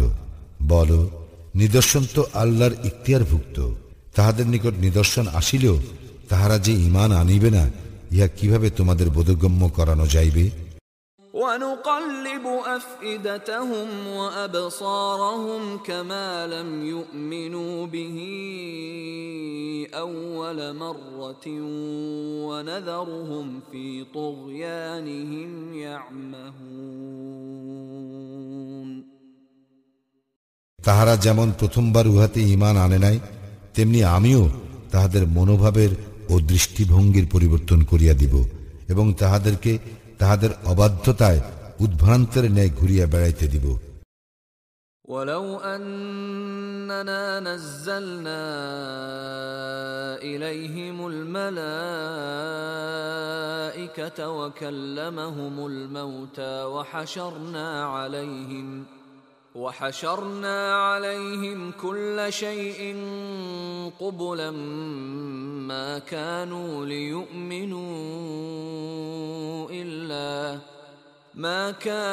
ليؤمنوا إلا أن يشاء الله ولكن أكثرهم يجهلون আমি তাহাদের নিকট ফিরিস্তা প্রেরণ করিলেও এবং মৃতরা তাহাদের সঙ্গে কথা বলিলেও এবং সকল বস্তুকে তাহাদের সম্মুখে হাজির করিলেও যদি না আল্লাহ ইচ্ছা করেন তবে তাহারা ঈমান আনিবে না, কিন্তু তাহাদের অধিকাংশই অজ্ঞ।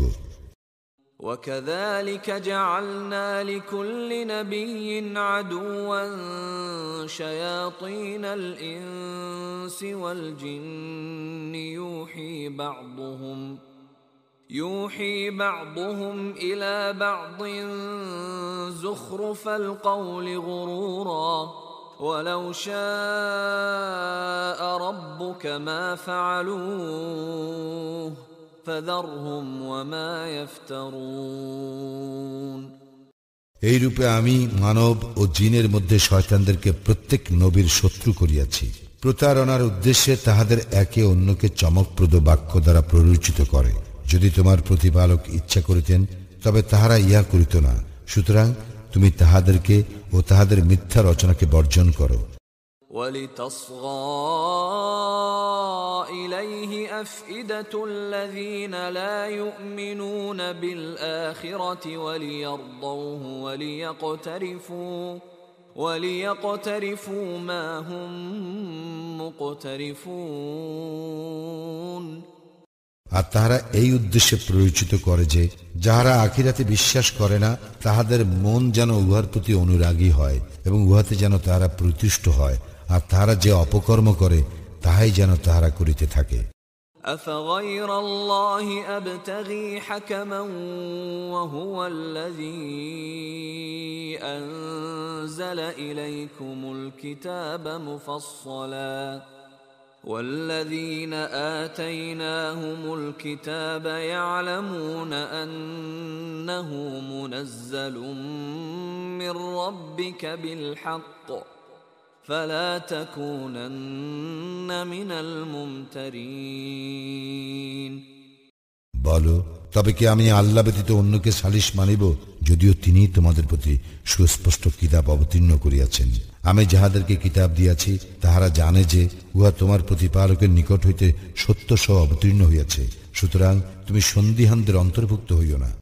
وتمت كلمة ربك صدقا وعدلا لا مبدل لكلماته وهو السميع العليم সত্য ও ন্যায়ের দিক দিয়া তোমার প্রতিপালকের বাণী পরিপূর্ণ, তাহার বাক্য পরিবর্তন করিবার কেহ নাই, আর তিনি সর্বশ্রোতা সর্বজ্ঞ। وَإِن تُطِعْ أَكْثَرَ مَن فِي الْأَرْضِ يُضِلُّوكَ عَن سَبِيلِ اللَّهِ إِن يَتَّبِعُونَ إِلَّا الظَّنَّ وَإِنْ هُمْ إِلَّا يَخْرُصُونَ যদি তুমি দুনিয়ার অধিকাংশ লোকের কথা মতো চলো তবে তাহারা তোমাকে আল্লাহর পথ হইতে বিচ্ছিত করিবে। তাহারা তো শুধু অনুমানের অনুসরণ করে, আর তাহারা শুধু অনুমান ভিত্তিক কথা বলে। ইন্না রাব্বাকা হুয়া আ'লামু মান ইয়াদিল্লু আন সাবিলিহি ওয়া হুয়া আ'লামু বিল মুহতাদিন। তাহার পথ ছাড়িয়া কে বিপদগামী হয় সে সম্বন্ধে তোমার প্রতিপালক তো সবিশেষ অবহিত, এবং সৎ পথে যাহারা আছে তাহাও তিনি সবিশেষ অবহিত। فَكُلُوا مِمَّا ذُكِرَ اسْمُ اللَّهِ عَلَيْهِ إِن كُنتُم بِآيَاتِهِ مُؤْمِنِينَ তোমরা তাহার বিধানে বিশ্বাসী হইলে যাহাতে আল্লাহর নাম নেওয়া হইয়াছে তা হইতে আহার করো। وَمَا لَكُمْ أَلَّا تَأْكُلُوا مِمَّا ذُكِرَ اسْمُ اللَّهِ عَلَيْهِ وَقَدْ فَصَّلَ لَكُم مَّا حَرَّمَ عَلَيْكُمْ إِلَّا مَا اضْطُرِرْتُمْ إِلَيْهِ وَإِنَّ كَثِيرًا لَّيُضِلُّونَ بِأَهْوَائِهِم بِغَيْرِ عِلْمٍ إِنَّ رَبَّكَ هُوَ أَعْلَمُ بِالْمُعْتَدِينَ তোমাদের কি হইয়াছে যে যাহাতে আল্লাহর নাম নেওয়া হইয়াছে তোমরা তাহা হইতে আহার করিবে না? যাহা তোমাদের জন্য তিনি হারাম করিয়াছেন তাহা তিনি বিশদভাবেই তোমাদের নিকট বিবৃত করিয়াছেন, তবে তোমরা নিরুপায় হইলে তাহা স্বতন্ত্র। অনেকে অজ্ঞানতাবশত নিজেদের খেয়াল খুশি দ্বারা অবশ্যই অন্যকে বিপদগামী করে। নিশ্চয়ই তোমার প্রতিপালক সীমা লঙ্ঘনকারীদের সম্বন্ধে সবিশেষ অবহিত। وَذَرُوا ظَاهِرَ الْإِثْمِ وَبَاطِنَهُ ইন্নাল্লাযীনা ইয়াকসিবুনাল ইসমা সায়ুজজাউনা বিমা কানু ইয়াকতারিফুন। তোমরা প্রকাশ্য ও গোপন পাপ বর্জন করো। যারা পাপ করে তাদেরকে অচিরেই তাদের পাপের সমুচিত শাস্তি দেওয়া হইবে। ولا تأكلوا مما لم يذكر اسم الله عليه وإنه لفسق وإن الشياطين ليوحون إلى أوليائهم ليجادلوكم وَإِنْ أَطَعْتُمُوهُمْ إِنَّكُمْ لَمُشْرِكُونَ। যাহাতে আল্লাহর নাম নেওয়া হয় নাই তাহার কিছুই তোমরা আহার করিও না, উহা অবশ্যই পাপ। নিশ্চয়ই শয়তানেরা তাহাদের বন্ধুদেরকে তোমাদের সঙ্গে বিবাদ করিতে প্ররোচনা দেয়। যদি তোমরা তাহাদের কথা মতো চলো তবে তোমরা অবশ্যই মুশরিক হইবে। أَوَمَنْ كَانَ مَيْتًا فَأَحْيَيْنَاهُ وَجَعَلْنَا لَهُ نُورًا يَمْشِي بِهِ فِي النَّاسِ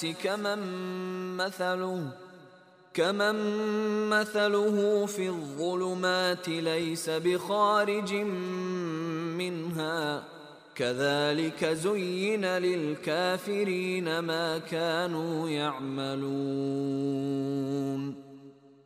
যে ব্যক্তি মৃত ছিল, যাহাকে আমি পরে জীবিত করিয়াছি এবং যাহাকে মানুষের মধ্যে চলিবার জন্য আলোক দিয়াছি, সেই ব্যক্তি কি ওই ব্যক্তির ন্যায় যে অন্ধকারে রহিয়াছে এবং সেই স্থান হইতে বাহির হইবার নয়?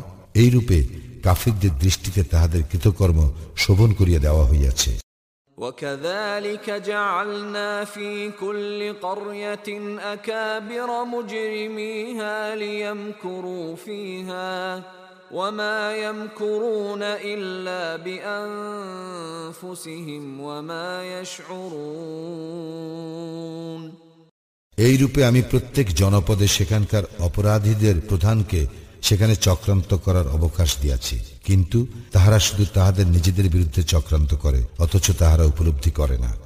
وَإِذَا جَاءَتْهُمْ آيَةٌ قَالُوا لَن نُّؤْمِنَ حَتَّى نُؤْتَى مِثْلَ مَا أُوتِيَ رُسُلُ اللَّهِ اللَّهُ أَعْلَمُ حَيْثُ يَجْعَلُ رِسَالَتَهُ سَيُصِيبُ الَّذِينَ أَجْرَمُوا صَغَارٌ عِندَ اللَّهِ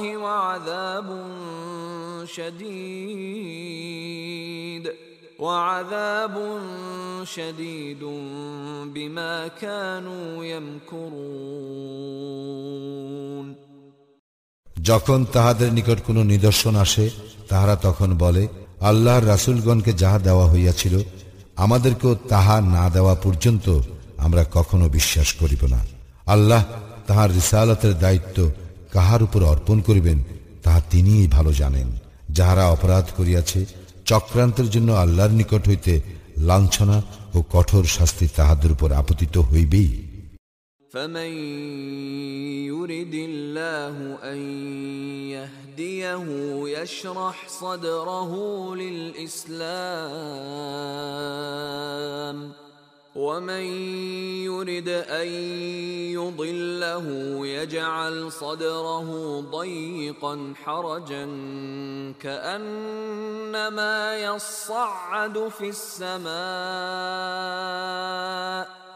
كَذَلِكَ يَجْعَلُ اللَّهُ الرِّجْسَ عَلَى الَّذِينَ لَا يُؤْمِنُونَ।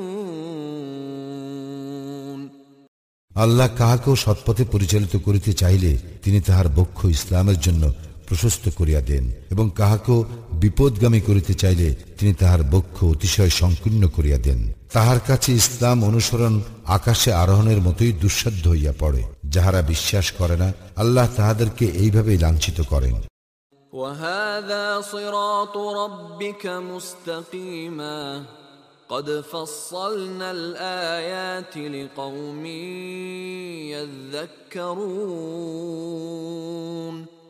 ইহাই তোমার প্রতিপালক নির্দেশিত সরল পথ। যাহারা উপদেশ গ্রহণ করে আমি তাহাদের জন্য নিদর্শনসমূহ বিশদভাবে বিবৃত করিয়াছি। لهم دار السلام عند ربهم وهو وليهم بما كانوا يعملون তাহাদের প্রতিপালকের নিকট তাহাদের জন্য রয়েছে শান্তির আবাস এবং তাহারা যাহা করিত তজ্জন্য তিনিই তাহাদের অভিভাবক। ويوم يحشرهم جميعا يا معشر الجن قد استكثرتم من الإنس وقال أولياؤهم من الإنس ربنا استمتع بعضنا ببعض وبلغنا أجلنا الذي أجلت لنا قال النار مثواكم خالدين فيها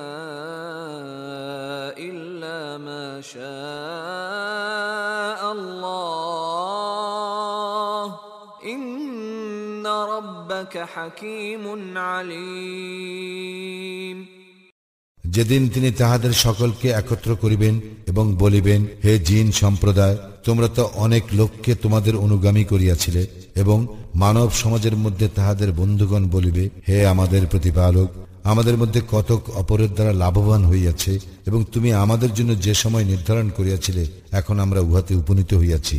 সেদিন আল্লাহ বলিবেন, জাহান্নামেই তোমাদের বাসস্থান, তোমরা সেখানে স্থায়ী হইবে যদি না আল্লাহ অন্য কোন রকম ইচ্ছা করেন। তোমার প্রতিপালক অবশ্যই প্রজ্ঞাময়, সবিশেষ অবহিত। وكذلك نولي بعض الظالمين بعضا بما كانوا يكسبون এইভাবে উহাদের কৃতকর্মের জন্য আমি জালিমদের এক দলকে অন্য দলের বন্ধু করিয়া থাকি। يا معشر الجن والإنس ألم يأتكم رسل منكم يقصون عليكم آياتي وينذرونكم لقاء يومكم هذا قالوا شهدنا على أنفسنا وغرتهم الحياة الدنيا وشهدوا على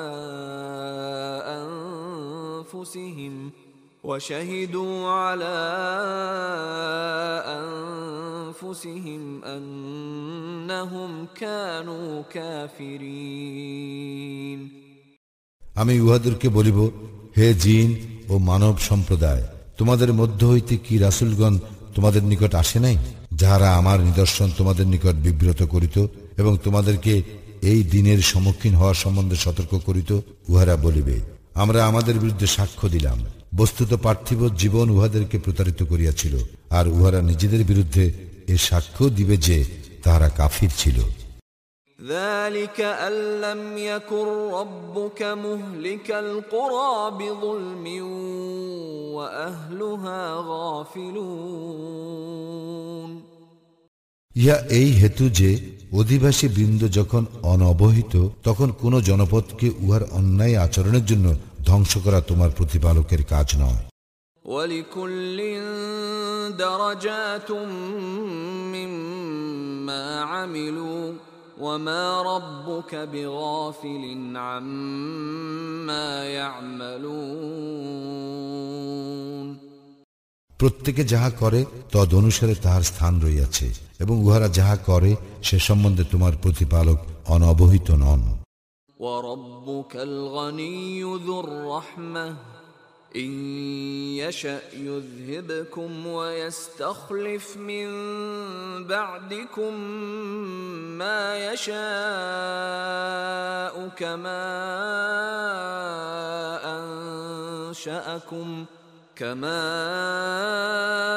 أَنشَأَكُم مِّن ذُرِّيَّةِ قَوْمٍ آخَرِينَ তোমার প্রতিপালক অভাবমুক্ত, দয়াশীল। তিনি ইচ্ছা করিলে তোমাদেরকে অপসারিত করিতে এবং তোমাদের পরে যাহাকে ইচ্ছা তোমাদের স্থলাভিষিক্ত করিতে পারেন, যেমন তোমাদেরকে তিনি অন্য এক সম্প্রদায়ের বংশ হইতে সৃষ্টি করিয়াছেন। ইন্নামা তুআদুনা লাআত ওয়া মা আনতুম বিমুজিজিন। তোমাদের সঙ্গে যাহা ওয়াদা করা হইতেছে উহা বাস্তবায়িত হইবেই, তোমরা তাহা ব্যর্থ করিতে পারিবে না।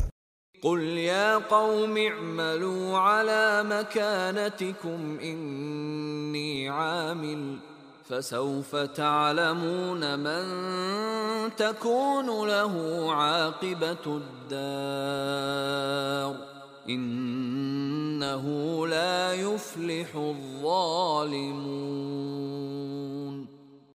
বলো, হে আমার সম্প্রদায়, তোমরা যেখানে যাহা করিতেছ করিতে থাকো, আমিও আমার কাজ করিতেছি। তোমরা শীঘ্রই জানিতে পারিবে কাহার পরিণাম মঙ্গলময়। জালিমগণ কখনো সফল কাম হইবে না।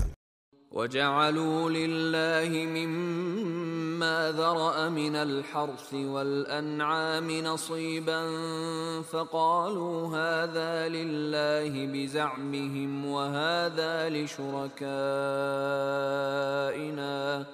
فَمَا كَانَ لِشُرَكَائِهِمْ فَلَا يَصِلُ إِلَى اللَّهِ وَمَا كَانَ لِلَّهِ فَهُوَ يَصِلُ إِلَى شُرَكَائِهِمْ سَاءَ مَا يَحْكُمُونَ। আল্লাহ যে শস্য ও গবাদি পশু সৃষ্টি করিয়াছেন তর মধ্য হইতে তাহারা আল্লাহর জন্য এক অংশ নির্দিষ্ট করে এবং নিজেদের ধারণা অনুযায়ী বলে, ইহা আল্লাহর জন্য এবং ইহা আমাদের দেবতাদের জন্য। যাহা তাহাদের দেবতাদের অংশ তাহা আল্লাহর কাছে পৌঁছায় না, এবং যাহা আল্লাহর অংশ তাহা তাহাদের দেবতাদের কাছে পৌঁছায়। তাহারা যাহা মীমাংসা করে তাহা নিকৃষ্ট। وَكَذَلِكَ زَيَّنَ لِكَثِيرٍ مِّنَ الْمُشْرِكِينَ قَتْلَ أَوْلَادِهِمْ شُرَكَاؤُهُمْ ليردوهم وليلبسوا عليهم دينهم ولو شاء الله ما فعلوه فذرهم وما يفترون। এইভাবে তাহাদের দেবতারা বহু মুশরিকদের দৃষ্টিতে তাহাদের সন্তানদের হত্যাকে শোভন করিয়াছে, তাহাদের ধ্বংস সাধনের জন্য এবং তাহাদের ধর্ম সম্বন্ধে তাহাদের বিভ্রান্তি সৃষ্টির জন্য। আল্লাহ ইচ্ছা করিলে তাহারা ইহা করিত না, সুতরাং তাহাদেরকে তাহাদের মিথ্যা লইয়া থাকিতে দাও। وقالوا هذه أنعام وحرث حجر لا يطعمها إلا من نشاء بزعمهم وأنعام حرمت ظهورها وأنعام لا يذكرون اسم الله عليها افتراء عليه سيجزيهم بما كانوا يفترون। তাহারা তাহাদের ধারণা অনুসারে বলে, এইসব গবাদি পশু ও শস্য ক্ষেত্র নিষিদ্ধ, আমরা যাহাকে ইচ্ছা করি সে ব্যতীত কেহ এইসব আহার করিতে পারিবে না। এবং কতক গবাদি পশুর পৃষ্ঠে আরোহণ নিষিদ্ধ করা হইয়াছে, এবং কতক পশু জবাই করিবার সময় তাহারা আল্লাহর নাম নেয় না। ইহা সমস্তই তাহারা আল্লাহ সম্বন্ধে মিথ্যা রচনার উদ্দেশ্যে বলে। তাহাদের এই মিথ্যা রচনার প্রতিফল তিনি অবশ্যই তাহাদেরকে দিবেন। وقالوا ما في بطون هذه الأنعام خالصة لذكورنا ومحرم على أزواجنا وإن يكن ميتة فهم فيه شركاء سيجزيهم وصفهم إنه حكيم عليم। তাহারা আরো বলে, এইসব গবাদি পশুর গর্ভে যাহা আছে তাহা আমাদের পুরুষদের জন্য নির্দিষ্ট এবং ইহা আমাদের স্ত্রীদের জন্য অবৈধ, আর উহা যদি মৃত হয় তবে সকলেই ইহাতে অংশীদার। তিনি তাহাদের এইরূপ বলিবার প্রতিফল অচিরেই তাহাদেরকে দিবেন। নিশ্চয় তিনি প্রজ্ঞাময়, সর্বজ্ঞ। قد خسر الذين قتلوا أولادهم سفها بغير علم وحرموا ما رزقهم الله افتراء على الله قد ضلوا وما كانوا مهتدين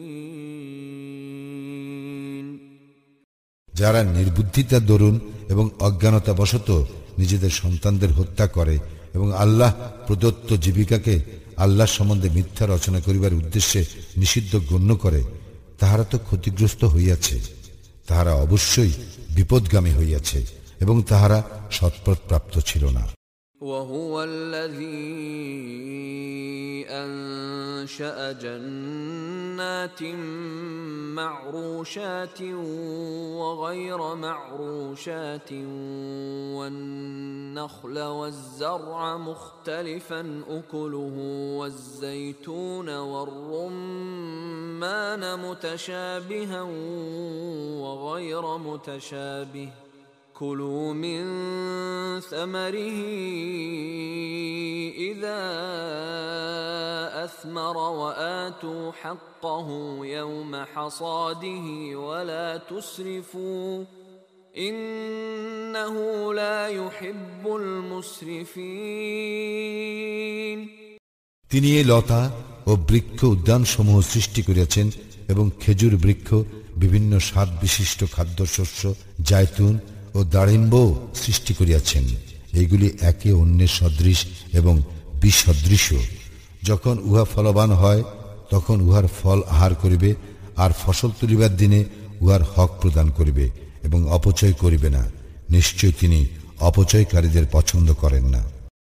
ومن الأنعام حمولة وفرشا كلوا مما رزقكم الله ولا تتبعوا خطوات الشيطان إنه لكم عدو مبين গবাদি পশুর মধ্যে কতক ভারবাহী ও কতক ক্ষুদ্রাকার পশু সৃষ্টি করিয়াছেন। আল্লাহ যাহা রিজিক রূপে তোমাদেরকে দিয়াছেন তাহা হইতে আহার করো এবং শয়তানের পদাঙ্ক অনুসরণ করিও না, সে তো তোমাদের প্রকাশ্য শত্রু। ثمانية أزواج من الضأن اثنين ومن المعز اثنين قل الذكرين حرم أم الأنثيين أما اشتملت عليه أرحام الأنثيين نبئوني بعلم إن كنتم صادقين নর ও মাদি 8টি, মেষের 2টি ও ছাগলের 2টি। বলো, নর 2টি কি তিনি নিষিদ্ধ করিয়াছেন, কিংবা মাদি 2টি অথবা মাদি 2টির গর্ভে যাহা আছে তাহা? তোমরা সত্যবাদী হইলে প্রমাণ সহ আমাকে অবহিত করো।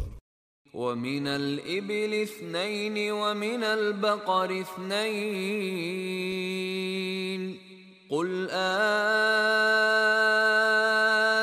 الذكرين حرم أم الأنثيين أما اشتملت عليه أرحام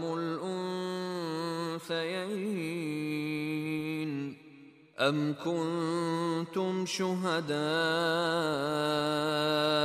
إذ وصاكم الله بهذا فمن أظلم ممن افترى على الله كذبا ليضل الناس بغير علم إن الله لا يهدي القوم الظالمين এবং উটের 2টি ও গরুর 2টি। বলো, নর 2টি কি তিনি নিষিদ্ধ করিয়াছেন, কিংবা মাদি 2টি অথবা মাদি 2টির গর্ভে যাহা আছে তাহা? এবং আল্লাহ যখন তোমাদেরকে এইসব নির্দেশ দান করেন তখন কি তোমরা উপস্থিত ছিলে? সুতরাং যে ব্যক্তি অজ্ঞানতাবশত মানুষকে বিভ্রান্ত করিবার জন্য আল্লাহ সম্বন্ধে মিথ্যা রচনা করে, তাহার চেয়ে অধিক জালিম আর কে? আল্লাহ তো জালিম সম্প্রদায়কে সৎপথে পরিচালিত করেন না। قل لا أجد فيما أوحي إلي محرما على طاعم يطعمه إلا أن يكون ميتة أو دما مسفوحا أو لحم خنزير فإنه رجس أو فسقا أهل لغير الله به فمن اضطر غير باغ ولا عاد فإن ربك غفور رحيم বলো, আমার প্রতি যে ওহী হইয়াছে তাহাতে লোকে যাহা আহার করে তাহার মধ্যে আমি কিছুই হারাম পাই না, মৃত বহমান রক্ত ও শুকরের মাংস ব্যতীত, কেননা এগুলি অবশ্যই অপবিত্র অথবা যাহা অবৈধ আল্লাহ ছাড়া অন্যের নামে উৎসর্গের কারণে। তবে কেহ অবাধ্য না হইয়া এবং সীমা লঙ্ঘন না করিয়া নিরুপায় হইয়া উহা আহার করিলে তোমার প্রতিপালক তো ক্ষমাশীল, পরম দয়ালু। وعلى الذين هادوا حرمنا كل ذي ظفر ومن البقر والغنم حرمنا عليهم شحومهما إلا ما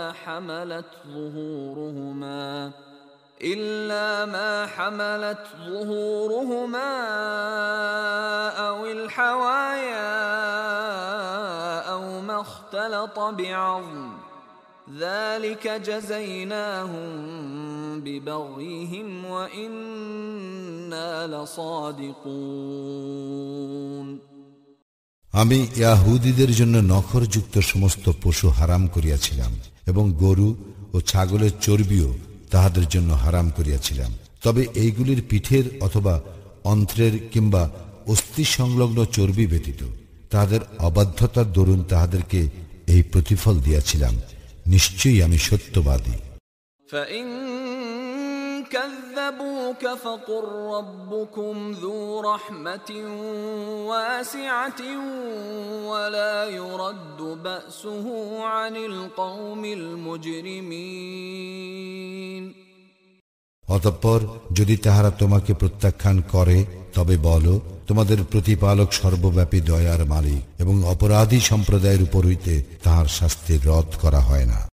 سيقول الذين أشركوا لو شاء الله ما أشركنا ولا آباؤنا ولا حرمنا من شيء كذلك كذب الذين من قبلهم حتى ذاقوا بأسنا قل هل عندكم من علم فتخرجوه لنا إن تتبعون إلا الظن وإن أنتم إلا تخرصون যাহারা শিরক করিয়াছে তাহারা বলিবে, আল্লাহ যদি ইচ্ছা করিতেন তবে আমরাও আমাদের পূর্বপুরুষগণ শিরক করিতাম না এবং কোনো কিছুই হারাম করিতাম না। এইভাবে তাহাদের পূর্ববর্তীরাও প্রত্যাখ্যান করিয়াছিল, অবশেষে তাহারা আমার শাস্তি ভোগ করিয়াছিল। বলো, তোমাদের নিকট কোনো যুক্তি আছে কি? থাকিলে আমার নিকট তাহা পেশ করো। তোমরা শুধু কল্পনারই অনুসরণ করো এবং শুধু মন গড়া কথা বলো। قل فلله الحجة البالغة فلو شاء لهداكم أجمعين বলো, চূড়ান্ত প্রমাণ তো আল্লাহরই। তিনি যদি ইচ্ছা করিতেন তবে তোমাদের সকলকে অবশ্যই সৎ পথে পরিচালিত করিতেন। قل هلم شهداءكم الذين يشهدون أن الله حرم هذا فإن شهدوا فلا تشهد معهم ولا تتبع أهواء الذين كذبوا بآياتنا والذين لا يؤمنون بالآخرة وهم بربهم يعدلون বলো, আল্লাহ যে ইহা নিষিদ্ধ করিয়াছেন এ সম্বন্ধে যাহারা সাক্ষ্য দিবে তাহাদেরকে হাজির করো। তাহারা সাক্ষ্য দিল, তুমি তাহাদের সঙ্গে ইহা স্বীকার করিও না। যাহারা আমার আয়াত সমূহকে প্রত্যাখ্যান করিয়াছে, যাহারা পরকালে বিশ্বাস করে না এবং তাহাদের প্রতিপালকের সমকক্ষ দাঁড় করায়, তুমি তাহাদের খেয়াল খুশির অনুসরণ করিও না। قل تعالوا أتل ما حرم ربكم عليكم ألا تشركوا به شيئا وبالوالدين إحسانا ولا تقتلوا أولادكم من إملاق نحن نرزقكم وإياهم ولا تقربوا الفواحش ما ظهر منها وما بطن ولا تقتلوا النفس التي حرم الله إلا بالحق ذلكم وصاكم به لعلكم تعقلون বলো, আসো, তোমাদের প্রতিপালক তোমাদের জন্য যাহা হারাম করিয়াছেন তোমাদেরকে তাহা পড়িয়া শুনাই। উহা এই, তোমরা তাহার কোন শরীক করিবে না, পিতা মাতার প্রতি সদ্ব্যবহার করিবে, দারিদ্র্যের ভয়ে তোমরা তোমাদের সন্তানদেরকে হত্যা করিবে না। আমি তোমাদের ও তাহাদেরকে রিজিক দিয়া থাকি, প্রকাশ্যে হোক কিংবা গোপনে হোক, অশ্লীল কাজের নিকটেও যাইবে না। আল্লাহ যাহার হত্যা নিষিদ্ধ করিয়াছেন যথার্থ কারণ ব্যতিরেকে তোমরা তাহাকে হত্যা করিবে না। তোমাদেরকে তিনি এই নির্দেশ দিলেন যেন তোমরা অনুধাবন করো। ولا تقربوا مال اليتيم إلا بالتي هي أحسن حتى يبلغ أشده وأوفوا الكيل والميزان بالقسط لا نكلف نفسا إلا وسعها وإذا قلتم فاعدلوا ولو كان ذا قربى وبعهد الله أوفوا ذلكم وصاكم به لعلكم تذكرون ইয়াতীম বয়প্রাপ্ত না হওয়া পর্যন্ত উত্তম ব্যবস্থা ব্যতীত তোমরা তাহার সম্পত্তির নিকটবর্তী হইবে না এবং পরিমাণ ও ওজন ন্যায্যভাবে পুরোপুরি দিবে। আমি কাহাকেও তাহার সাধ্যাতীত ভার অর্পণ করি না। যখন তোমরা কথা বলিবে তখন ন্যায্য বলিবে, স্বজনের সম্পর্কে হইলেও, এবং আল্লাহকে প্রদত্ত অঙ্গীকার পূর্ণ করিবে। এইভাবে আল্লাহ তোমাদেরকে নির্দেশ দিলেন যেন তোমরা উপদেশ গ্রহণ করো। وأن هذا صراطي مستقيما فاتبعوه ولا تتبعوا السبل فتفرق بكم عن سبيله ذلكم وصاكم به لعلكم تتقون এবং এই পথই আমার সরল পথ, সুতরাং তোমরা ইহারই অনুসরণ করিবে এবং বিভিন্ন পথ অনুসরণ করিবে না। করিলে উহা তোমাদেরকে তাহার পথ হইতে বিচ্ছিন্ন করিবে। এইভাবে আল্লাহ তোমাদেরকে নির্দেশ দিলেন যেন তোমরা সাবধান হও। ثم آتينا موسى الكتاب تماما على الذي أحسن وتفصيلا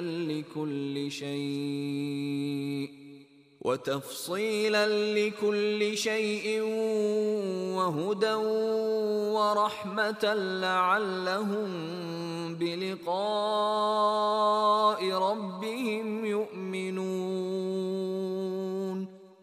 অতঃপর আমি মূসাকে দিয়াছিলাম কিতাব, যাহা সৎকর্মপরায়ণের জন্য পূর্ণাঙ্গ, যাহা সমস্ত কিছুর বিশদ বিবরণ, পথ নির্দেশ এবং দয়াস্বরূপ, যাহাতে তাহারা তাহাদের প্রতিপালকের সাক্ষাৎ সম্বন্ধে বিশ্বাস করে।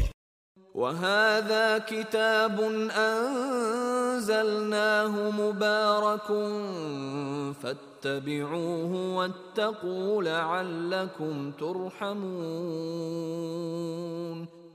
এই কিতাব আমি নাজিল করিয়াছি যাহা কল্যাণময়, সুতরাং উহার অনুসরণ করো এবং সাবধান হও, তাহা হইলে তোমাদের প্রতি দয়া প্রদর্শন করা হইবে। أن تقولوا إنما أنزل الكتاب على طائفتين من قبلنا وإن كنا عن دراستهم لغافلين পাছে তোমরা বলো, কিতাব তো শুধু আমাদের পূর্বে দুই সম্প্রদায়ের প্রতি অবতীর্ণ হইয়াছিল, আমরা তাদের পঠন পাঠন সম্বন্ধে তো গাফিল ছিলাম। أو تقولوا لو أنا أنزل علينا الكتاب لكنا أهدى منهم فقد جاءكم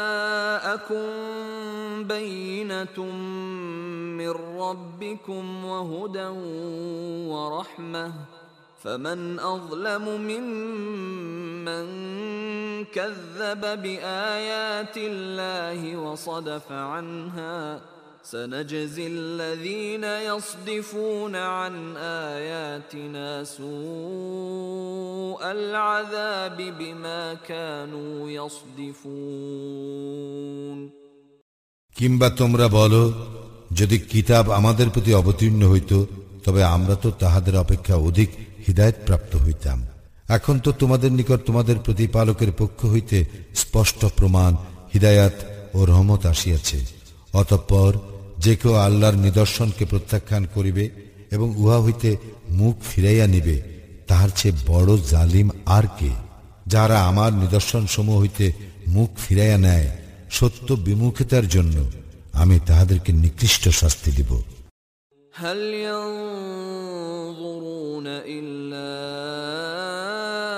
أن تأتيهم الملائكة أو يأتي ربك أو يأتي بعض آيات ربك يوم يأتي بعض آيات ربك لا ينفع نفسا إيمانها لم تكن آمنت من قبل أو كسبت في إيمانها خيرا قل انتظروا إنا منتظرون তাহারা শুধু ইহারই না প্রতীক্ষা করে, তাহাদের নিকট ফেরেশতা আসিবে, কিংবা তোমার প্রতিপালক আসিবেন, কিংবা তোমার প্রতিপালকের কোনো নিদর্শন আসিবে। যেদিন তোমার প্রতিপালকের কোনো নিদর্শন আসিবে, সেদিন তাহার ঈমান কাজে আসিবে না। যে ব্যক্তি পূর্বে ঈমান আনে নাই, কিংবা যে ব্যক্তি ঈমানের মাধ্যমে কল্যাণ অর্জন করে নাই। বলো, তোমরা প্রতীক্ষা করো, আমরাও প্রতীক্ষায় রহিলাম। الذين فرقوا دينهم وكانوا شيعا لست منهم في شيء إنما أمرهم إلى الله ثم ينبئهم بما كانوا يفعلون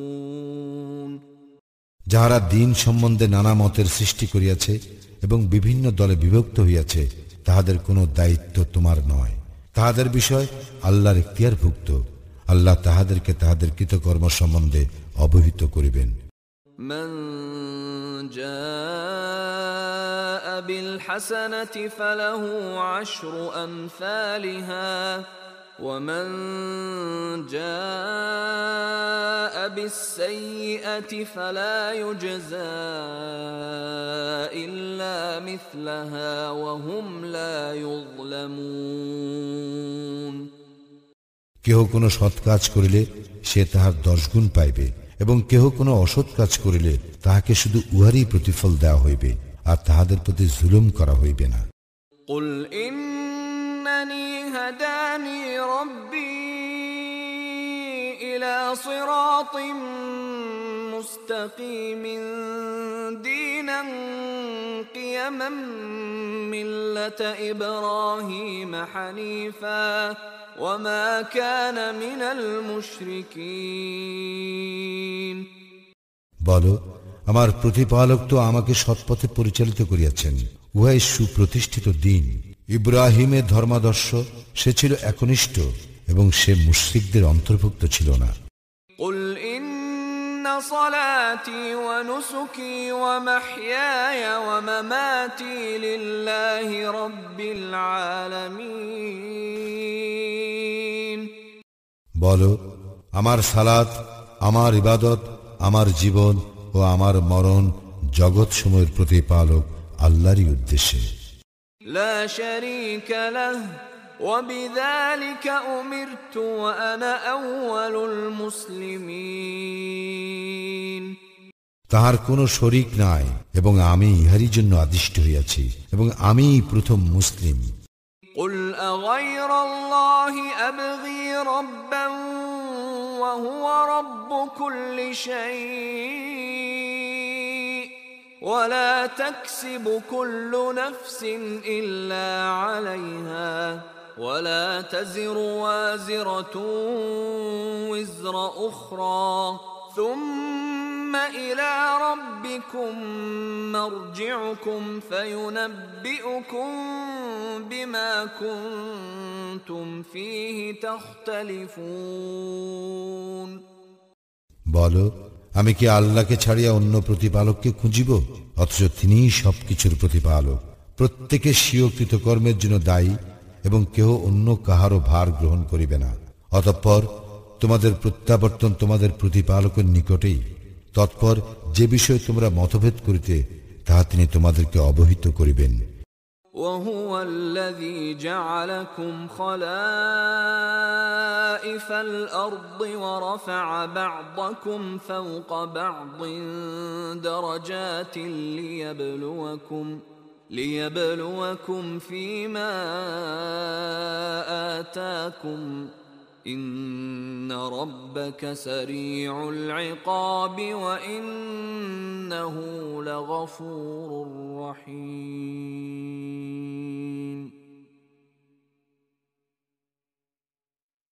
তিনি তোমাদেরকে দুনিয়ার প্রতিনিধি করিয়াছেন এবং যাহা তিনি তোমাদেরকে দিয়াছেন সে সম্বন্ধে পরীক্ষার উদ্দেশ্যে তোমাদের কতককে কতকের উপর মর্যাদায় উন্নীত করিয়াছেন। তোমার প্রতিপালক তো শাস্তি প্রদানে দ্রুত, আর তিনি অবশ্যই ক্ষমাশীল, দয়াময়।